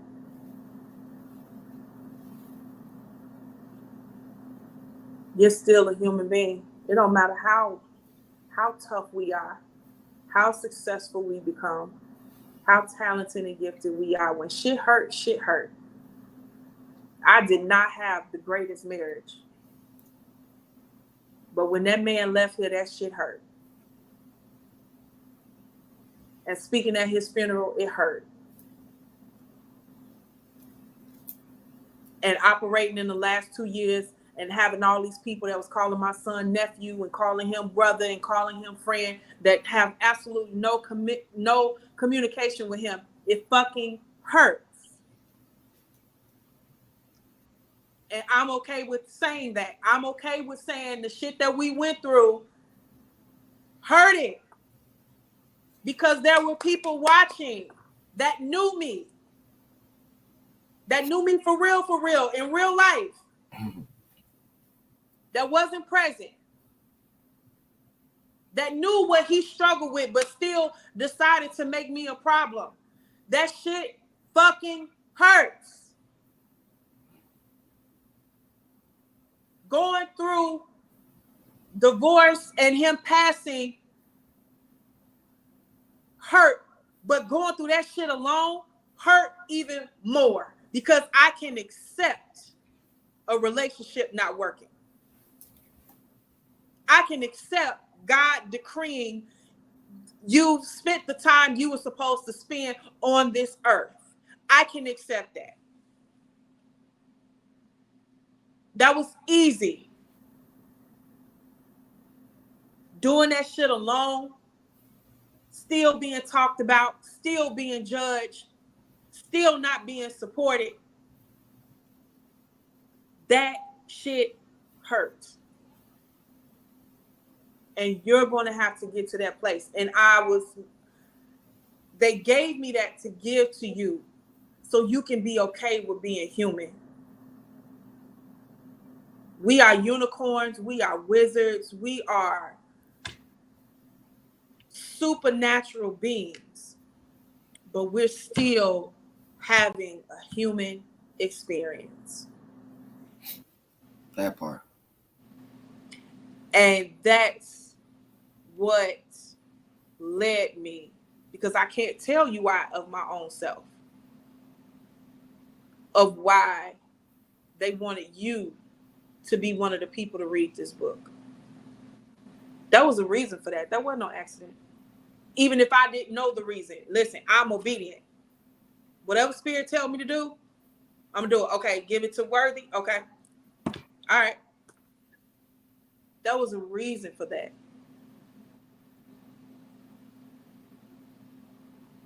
That was a reason for that.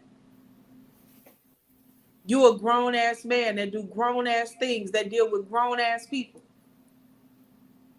What the hell you need with a children's book?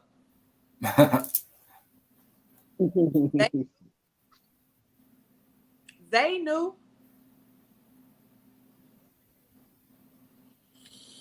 Take a deep breath.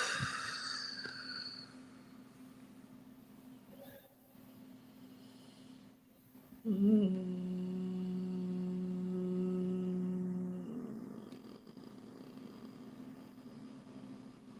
need to sleep in a different position for the next couple of weeks because it's causing you problems in your neck.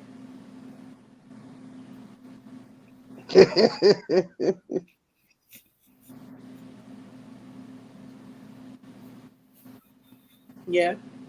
Yep. Big facts. The biggest facts that I don't even want to sound like the one of the niggas, but oh, she real. Oh yeah. She real. Yeah, on God, I'm just gonna leave it. Yeah. Wow. So you might be sleeping on your left side, and what I'm getting is that the pillow is either too thick or it's too thin. It's not leveling you out. So that's what that pain is. That's at the top of your back and at the like from your hairline to the top of your back. So if you can, try sleeping on your back for a couple of days. If you have it, to invest in a neck heating pad. I think they like $15-$20 on Amazon. Get you a heating pad so you can start relaxing those muscles. That's that pain that you feeling. You might have been worried about it, thinking it was something deeper or heavier. If the pillows are thin, if your pillows are thin, you need thicker pillows. If your pillows are thick, you need thinner pillows. So make that adjustment. That adjustment, and be careful of overthinking, because the more that you think that something is wrong and going wrong is going to become wrong. That's science. That's just how the universe works. Mm-hmm. That's just how the universe works. So be careful of how you talk to yourself about yourself and anything that you're going through and anything that you're feeling. Every problem has a solution. Yes. Yes. And yes, you're good enough. Stop asking yourself, why is this woman with me?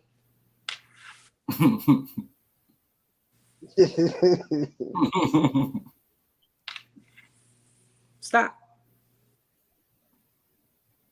Any hesitance that you feel from her is energy that you've projected.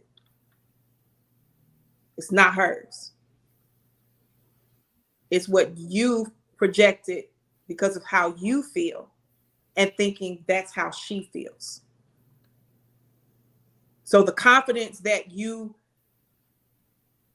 desire for her to have in you, side note, she has it, because if she didn't, she wouldn't be with you.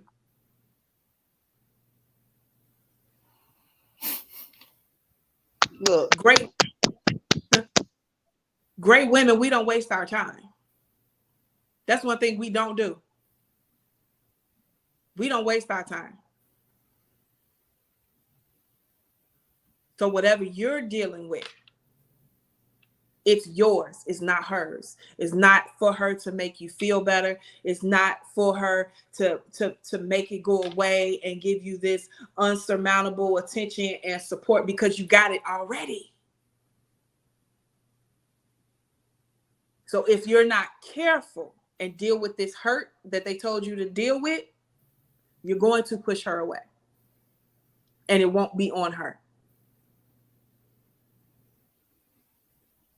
Every time you look at her with doubt, she sees that same doubt in your eyes. And she asks herself, if this motherfucker don't think I really love him and I really support him and I really believe, why is he here? There's nothing else I could do. What else can I do?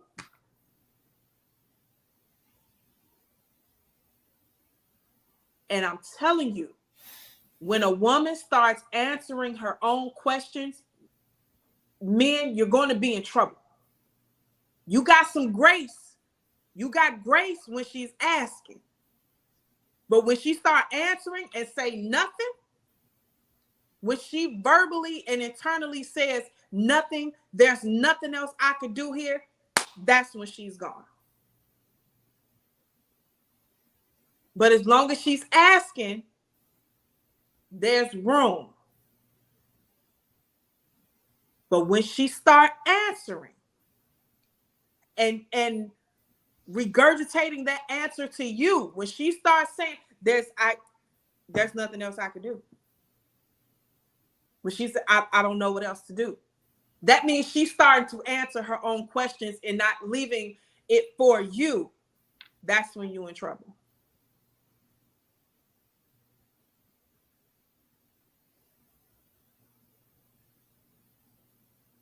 So, get your shit together before she started answering herself. Okay?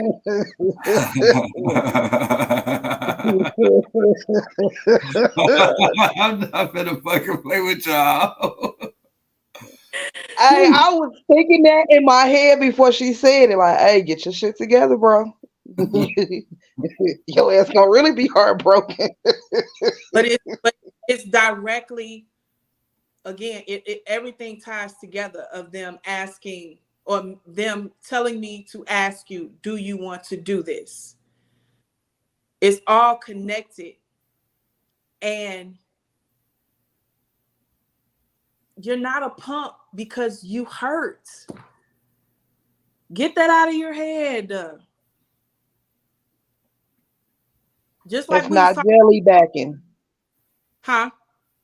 He heard me.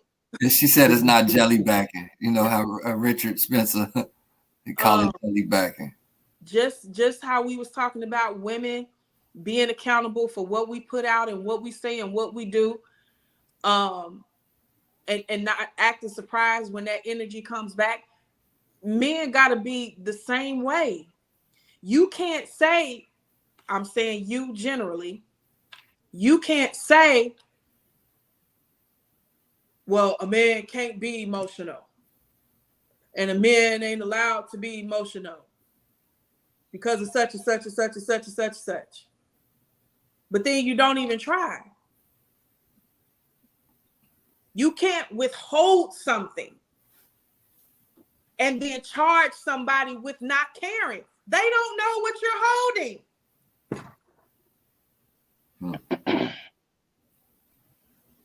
How am I supposed to fix a problem that I don't even know exists?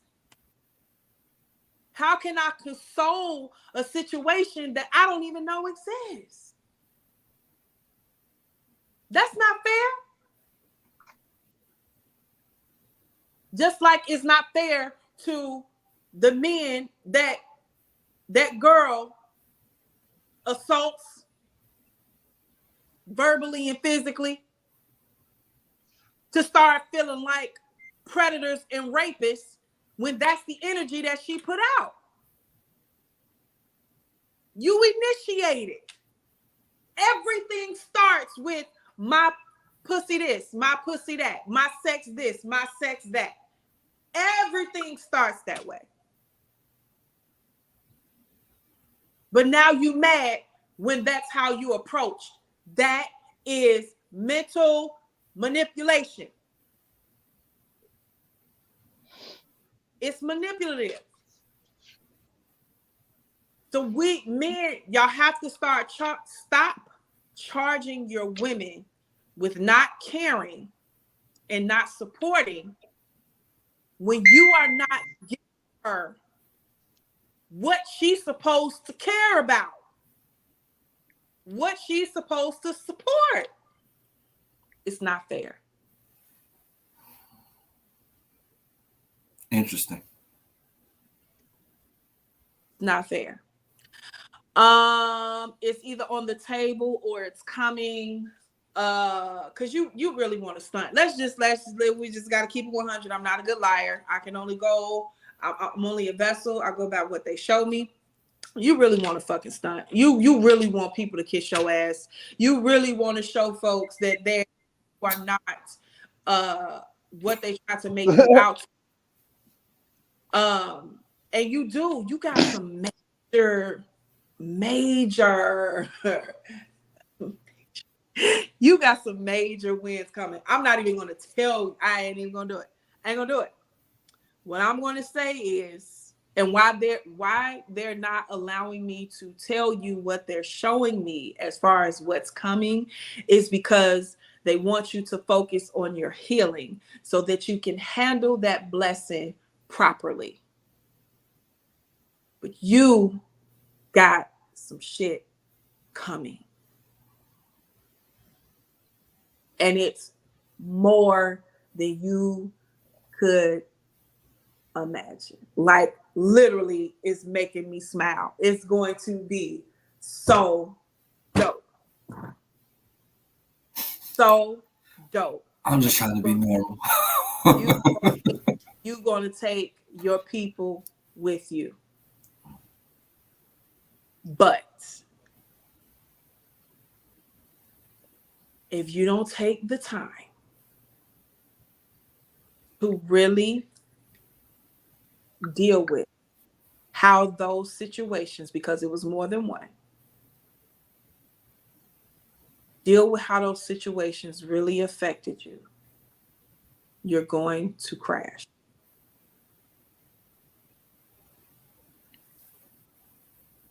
Yes? Yeah. Yeah. Definitely.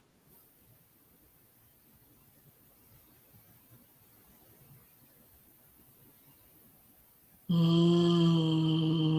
need to eat more apples to help with your constipation. That's fucking weird.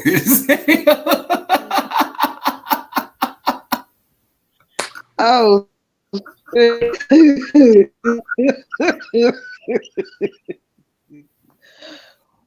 hold on. I wasn't ready for that one.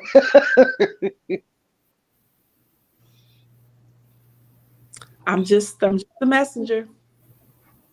You need more apples.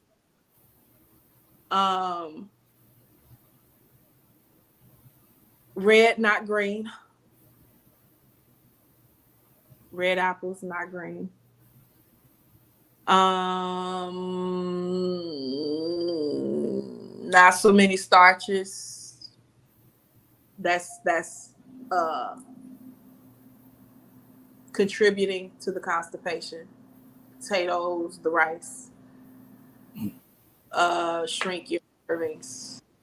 Shrink your servings of starch. Oh, that pain that you're feeling on the right side of your leg is a sleep issue as well. So really try to sleep on your back or um, or your stomach just for a couple of days, just to get your body. Just get you got to get your body. Get your level. I saw, yeah. Okay, so I saw this a couple of years ago, and it really, really helps.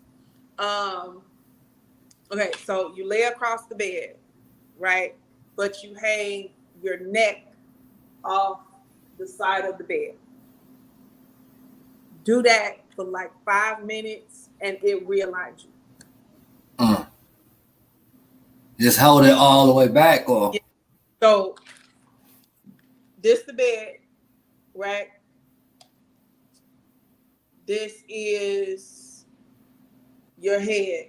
You're gonna drop your head back. Yeah. And that's it, fella. That's all they got for you tonight. that's more than enough for me. To y'all that's watching, And don't hesitate. Say that again. no cards were used. I can, but I don't need them. You guys don't hesitate to reach out to her and follow her page and support her, because she's gonna do the same. But not only that, she's gonna give you some information that you could take with yourself. This Yeah, ain't no I'm show. definitely gonna be contacting you. I can definitely say that those two specific things about the constipation and the neck, I don't even talk to people about those type of things. So for her to know that, that was more than enough for me. My right side of my neck does hurt because when I go in there and go to sleep, which I go to sleep late as hell and don't get a lot of rest, she also said that I lay with the pillows on this side and somehow end up with this side hurting. That did it for me. That was surreal, bro. Whew. Um, yeah. So yeah. What time is it? No, don't get scared now. I'm not scared. No, I know. It was even her asking me, "Do I want this? Do I want to hear it?" I heard her asking this about so many different things at one time. And again, that's why I want to do it publicly. I can't not do what I'm supposed to do, whether it's 5 people or 500 people seeing this. And that's an issue. She pointed that out. Like, if this is what I heard when she said certain things. She was telling me what I already know. I want to stun on people, but in a different manner, but it's still stunning. But all she said, that shit, yeah, yeah.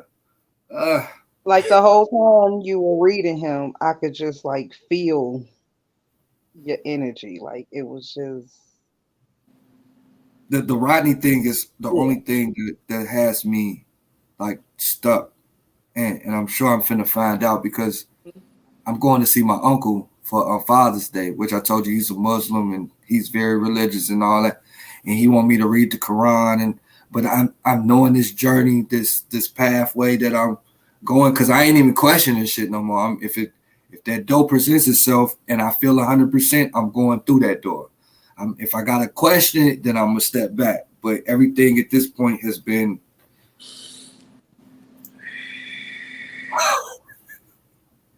Continue. it's just been because I found myself trying to strategically do stuff and do stuff the way everybody else do stuff. The podcast stuff was an issue because I'm like, people don't want to hear this. They want to see messy stuff. They want to see what they're used to, what I don't consider myself to truly be. So it's been weird. but weird for me seems to be correct. It just I call it weird, but it's for me. And then I get cold when we get to talk about certain shit. Like, Mm.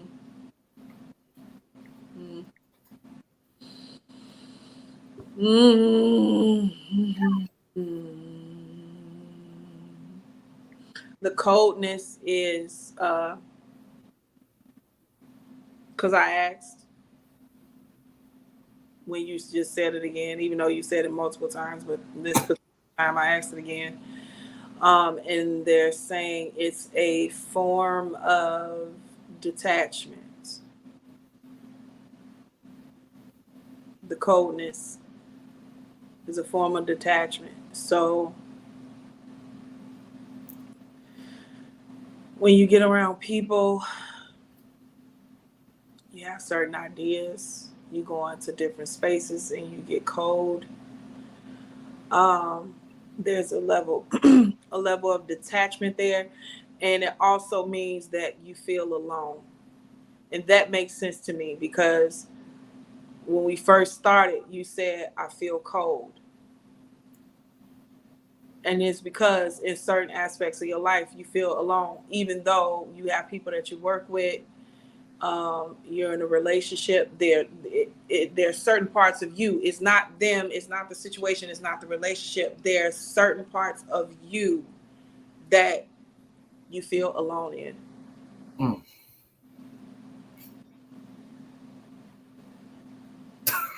okay, Just a messenger, beloved.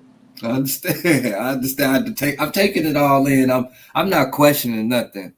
The hardest part was hoping that you don't say some shit like I don't know, like that one time at 12, you know that was wrong, but you know what I'm saying, some shit like that. Like I was just in my head, like those the things I'm worried about. I'm not saying I have those things. My things could be probably minor compared to the rest of the world, but even with me having a moral compass and shit like that, those be the things I'd be scared of getting a reading and be like your karma or whatever or something. Mm. But whatever, we can stop right. Yeah, we can stop. um, No, keep going. yeah, because no, you know what? I know. I feel like I know what to do. Not Mhm. maybe thoroughly with life, but there's no doubt in what I need to do at this point. It's no doubt. So I don't even want to mess it up. I don't want to add nothing. I just want to do what I've been. And I've been questioning myself about this maybe for like a year. The journey, the health journey, the even the things that I talk about and I promote. I fight with it on a daily. So and that's the human in me. But now I've got affirmation, a confirmation of you just gotta fall in line. That's it. That's all. Or you gonna keep on wishing and working and all that shit. It's just that simple. Yeah. So the invitation is always there. Anytime I'm live, feel free because again, it's not no interviews. It's just having conversations with these people and just learning. Whatever happens. I Mhm. really appreciate you coming on here, not just with your gift, but just your words, but your gift. It gave me a peace of mind. You have Uh, a very wonderful speaking voice. Thank you. You're welcome. Thank you. yeah, definitely. Yeah, we're live this Friday with Lady Passion, you guys. I appreciate y'all tuning in. Yeah, like I said, go follow Danielle Lee. Go support her. If you can't buy the book, share the book. Comment. Ask if you can read an insert from it or something. But I'm 100% in and believe what she has to offer the world is going to help. Um, yeah, bro, this has been a moment for me. I I'm definitely was definitely going gonna to get. How much is the book? I definitely want that for my babies. $20. And so I'm just Okay. gonna, for those that are watching and who's gonna watch later, this is the cover. And I think it's a part of me showing this because I want people to see why it's $20. By the way, the cover was done by none other than Lady C. Shout out to C. Yes, Okay. yes. I got C coming on next Friday. Okay. So the first page is going to be the introduction. Um, then you have the table of contents. Then there is a short story. So the first chapter is called Grandpa's Gone.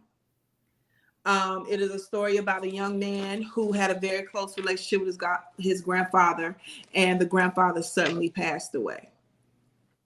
And so after each story, you get 3 to 5 affirmations. So with this one, the affirmations were: I am thankful I was able to spend so much time with Grandpa Kevin. I can get through this with my parents' love and our memories. I will always remember him and be who he taught me to be. Then there's going to be, it's only one in here, but it's going to be a 3 total of journal pages. So the reader gets to reflect on what they just read, and just express what they felt, what they thought reading it. And one of the questions were, can you think of more affirmations for this situation that could help you or others? So this goes in line with what we was talking about earlier, of not just being able to go get over something, but can we get through it? Because when we get through it, that's when we learn the lessons, and that's when we're able to teach other people. The last page is a quote from Whitney Houston from one of her songs, The Greatest Love of All. And then the back is a thank you note and reviews from those that I sent the book to. Now, I'm on the book here. Huh? So I'm on the book on the back. You are.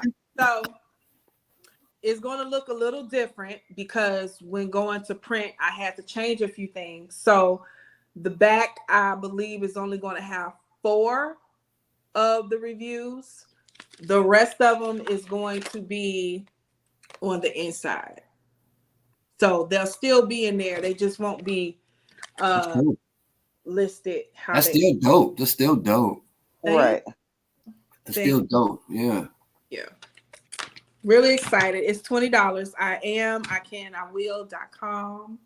Has anybody purchased already? I don't know. I have to go through. I haven't talked about it. I haven't. Well, I'm gonna cash out my 20 right now. I'm the first person to purchase. Thank you. Yeah. What's the cash out? Delee Sings, DLEESINGS.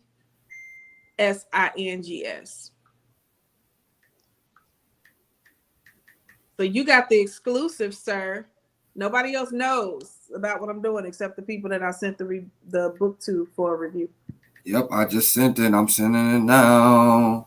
Thank you. No, thank you. I honestly owe you more, and I'm gonna do more. But I'm very appreciative, and that's just the first way I want to show my appreciation. Plus, I do want to read it again and add some more substance to my life. So y'all, that's pretty much it. Shout out to BK. Y'all know y'all gonna find BK. She was the first person, part of the team. Miss P, she had mommy duties, and also she has to work as well. Richard had to work tonight. He's going to join me Monday. But Monday, like I said, we're having Miss Drummer, so we're going to do a little spin on the we're not. He not coming Friday. Well, he'll be here Friday, but y'all won't be joining until like halfway in, because I do want to talk to her. I don't want. She asked me who was Malik Shabazz. She wanted to know because she felt she felt like everybody was like getting on her trail and shit, And again, I told you I had a little deep conversation with her. I get it. I get her angle. I don't agree with it necessarily, but I get it in the business of it. But Katina said, hey, I want to purchase 2 books for someone. First 2 people to share the book info, I'll buy it for them. Thank you. Man, Katina. You know how we going. We getting wavy, and this is what this Okay. is. Oh, This that's is what Well, look, Katrina, you could just donate one for me. the post.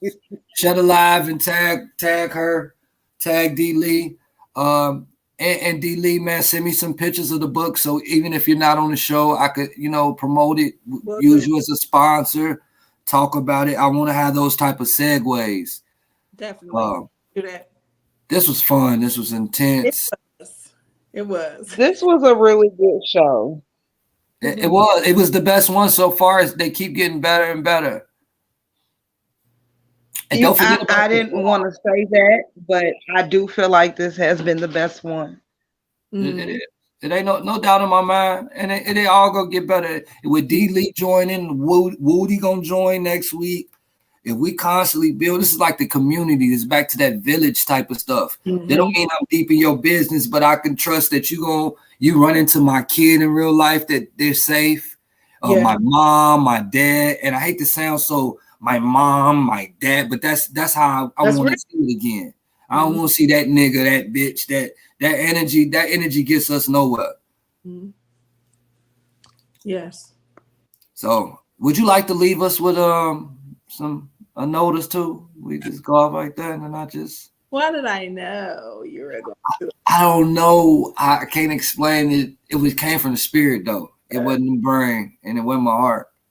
Oh. Before she does that, can I do the word? Yes. Oh yeah, we have a word of the day. Because we know that words you can cast spells on yourself, depending on what you say. And what's the word of the day, BK? A word that we use a lot. Respect. The meaning that we have for it is a feeling of deep admiration for someone, for their abilities, their qualities, their achievements. But it originally meant to look back at with regard. I like that one. That's deep. I like that one. That's deep. One more time. It mean what, BK? It originally meant to look back at with regard. I gotta look up regard just to make sure I got a full understanding.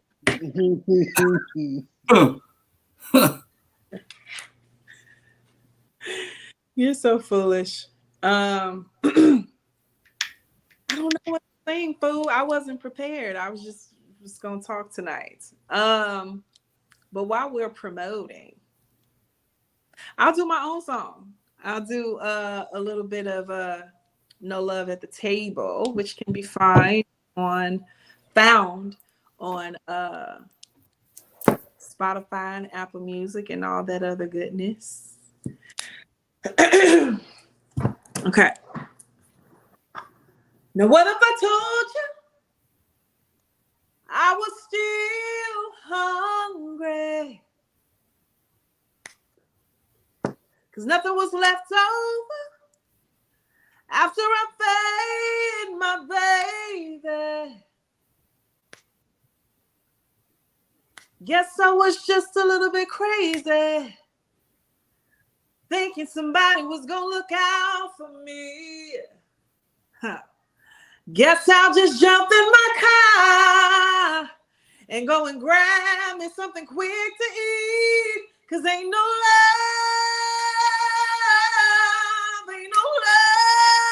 at your table. It ain't no love being served at your table. I'm gonna get up from my chair, put them dishes in a sink, and find me a home that got room for me. 'Cause there's no love at your table. I like this part. I'm going ahead to the second verse. You tried to give me the world, but only wanted your heart. Yeah, you said everything's gonna be alright, 'cause I'ma be a big, big star. But none of that shit meant nothing to me. without respect and loyalty. I held you down, but now I gotta do what's best for me, 'cause there's no love at your table, and there's no love at your table. I'm gonna get up from my chair, put them dishes in the sink, and find me a home that got room for me, 'cause there's no love. No love. Thank you. Yeah, you gotta be a part of the panel. Yeah, you did that. Yeah, you definitely did that. you so talented, sis. You so talented. There's so many of us. Oh my God, I just feel so good having this show, having you, having P and BK, and just the questions that was asked, the way the conversation went. I can't ask for no more. Yes, sir. But for everybody had a week that they deserve. Yes. Yes. Hey Amanda, yeah, you did miss a good ass show. I'm putting this all on Apple Podcasts real soon. That's the next move. And Danielle says she'll be here. We're gonna hold her to that. You guys are gonna go on her page. You're gonna comment and say, "Will we see you on the show?" She's gonna say yes. She may not sing, but she's gonna be on the show. Yes, sir. I enjoy myself. I'm Yes, very good. we need your energy. Thank you. Thank you. Yeah, I'll probably go stay live for a little second. Even with you guys gone. I'm finna bask in this feeling. This is a. It was so nice meeting you, BK. It was nice meeting you as well. Tell about We're the friends nails. now on Facebook. Tell about the nails, sis. I make press-ons for the girls, Yes. These are my Juneteenth inspirations. Come on. Send information so I can promote. Definitely. Mm-hmm. Are you mailing your sets out? Yes. Mm-hmm. Go ahead and send me that information. Mm-hmm. I got you. Yes. Love this 39-year-old bladder. It can't hold on no much longer. All right, sis, don't forget to shut it live when you get out. I'm gonna keep it running that way. They can go back and watch the beginning so they can see this because this was epic. Yeah, this has been Church in a While with Worthy. Shout out to D Lee. She's on the way out. I don't know if BK gonna stay for a while. I'm gonna actually play some of my new music that I'm working on. I'm finna head out. I gotta get up early in the morning. Okay, sis. Peace with you, man. I love you. I'll talk to you tomorrow. You too, bro. I gotta go as well, but I'm gonna sit up with you guys, maybe talk a little bit more, recap on the show, about the show, about I'm gonna stay on live, but I'm gonna get off of here. Okay, cool. Comment a little bit, make the emojis go crazy. Gotcha. All right, sis. All right. Good night. To all those that's still in here, tonight was pretty dope, right? This was epic. And it's crazy how the show started, right? Because when I started the show, I promise I started the show with like 15 people already on that because this time around I did a lot of texting people an hour before and say, hey, I'm going live in an hour. I've got this guest, feel free to join, even if it's for a minute. So people is responding to me. They texting me, yeah, we're going to be there, bro. And then I go live.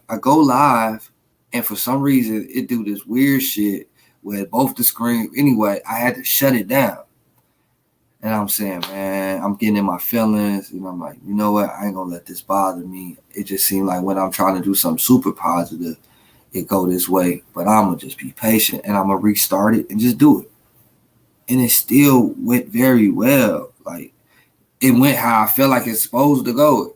Not perfect. It was worthy. It was worthy of a title of being a podcast. I felt worthy of having D Lee on here. Like I've always respected her too as a woman, but as an entertainer, secondly. But I have a bigger respect for her. May sound a little childish or less of a man or whatever, but certain things and how she spoke about certain things. It touched me. But it's done that when me and Portia, when we interviewed her and we talked to her, even Richard, pause, he didn't touch me. But Richard has a way of saying certain things that'll get up under your skin, and sometimes, you agree with him. BK been doing this to me, pause, for years. She been telling me the truth and didn't want to listen. If you guys know anybody that you think I should have on the show just for a simple conversation, please suggest it. Don't forget to comment, share, comment again, hit the like button. I prefer you hit the heart, but if you feel like you want to just hit the blue thumb, then hit the blue thumb. Katina, we hate that shit. I'm finna play this song for y'all. It's become my favorite. It's called Land of the Free. I'm probably gonna change the name of it, but this is the last song I recorded in this journey that I'm going through of finding myself, my purpose. This beat, this instrumental gave me the chills, and it kind of guided me down this pathway that I'm going, and I'm going to continuously go, and I want to share it with you all. I finished the second verse. I just haven't recorded the second verse, but the first verse is laid. The beat, epic. Shout out to A. She's from North Carolina. Is it? Yeah, I think it's North Carolina. It could be SC. I could be wrong, but again, I've made some family out there and they fuck with me tough, so I gotta make sure I know that too. But I'm finna play that, and I want to get some feedback. Let me know.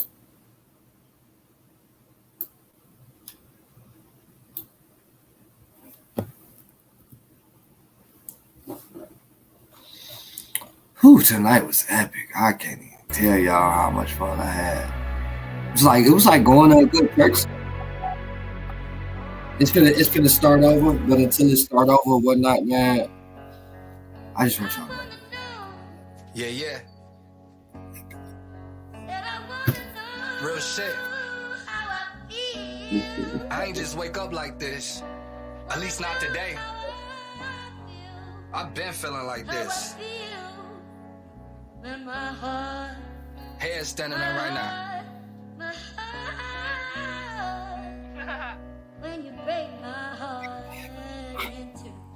It was crazy tonight. Work. Bring the drums in, AP. I be incompetent, not to acknowledge this amongst the kings, queens, gods, and goddesses. Still I'm convinced, after all the broken promises, I'm still trying to make mama rich. Or maybe I'm trying to make mama pissed, cause I used to love her, ain't got no common sense. I still do, hard to hide the sense of the mildew. Molded by the fungus, in the darkness of the darkest minds, lines of dragon in that dungeon. Hungry, I supply the heat, just bring the luncheon. Fuck fun, stack fun, stay away from fuck shit. Waiting for the UFOs to abduct me abruptly. You can come right now, interrupt me. Hope I can bring weed on the flying saucer. Learning all this shit to turn you to Harry Potter. Question everything the teachers ever taught us. Another product of my environment. Ain't no 401k plans or retirements. Boss thing in my hand and get the firing. The truth hurts, baby. Don't lie to me. They say it's the land of the free, but the same land sold and bought people that look just like me. Knowing that got me focused. Enough bendos across the world to house the homeless. Trapped sleeping with rats and roaches. It's about money or moments. Paper or purpose. How you a boss and you was never a worker. Serving a servant. I just want to thank everybody that tapped in with me tonight. It's been a pleasure, doing this podcast thing for 12 to 13 weeks. I don't know if it's 12 or 13, but who's counting? I just want y'all to know I've been having a hell of a time, whether it's been getting on this joint nervous, trying to find the right people to have a conversation with, add people to the panel, trying to figure out how to light this bitch up, working with this computer that don't want to necessarily do right, but just entrusted in God or whatever I believe in to be the higher power to just lead me in the right way so I can help some people. The same way people have helped me. I think of some of the most help I've got is from watching other people's podcasts and just taking a chance and listening to a complete stranger tell his story. Because I constantly do that, I meet new people. I get the chance to network. I get the opportunity to put myself in some financial stability, some mental stability, some physical stability. Tonight, I got to know more about Danny than I ever knew about her. And I've been knowing her for a while. But that also put me in good spirits. That made me not only feel good spiritually, but physically. My head, I feel a lot lighter. I hope when y'all join us on these panels, y'all don't only just have a good time and laugh, y'all also go away with some shit to make you think. Cry, to get at least teary-eyed, because in between different segments, I'm getting teary-eyed, I'm fighting back tears, just trying to be professional, don't know who watching. But again, like Sis said throughout the motherfucking read, it ain't gay, it ain't soft, it's okay to be emotional. If you know me, I done said a lot of times, man, we gotta stop being emotional and be passionate. So it's just tell me what it is.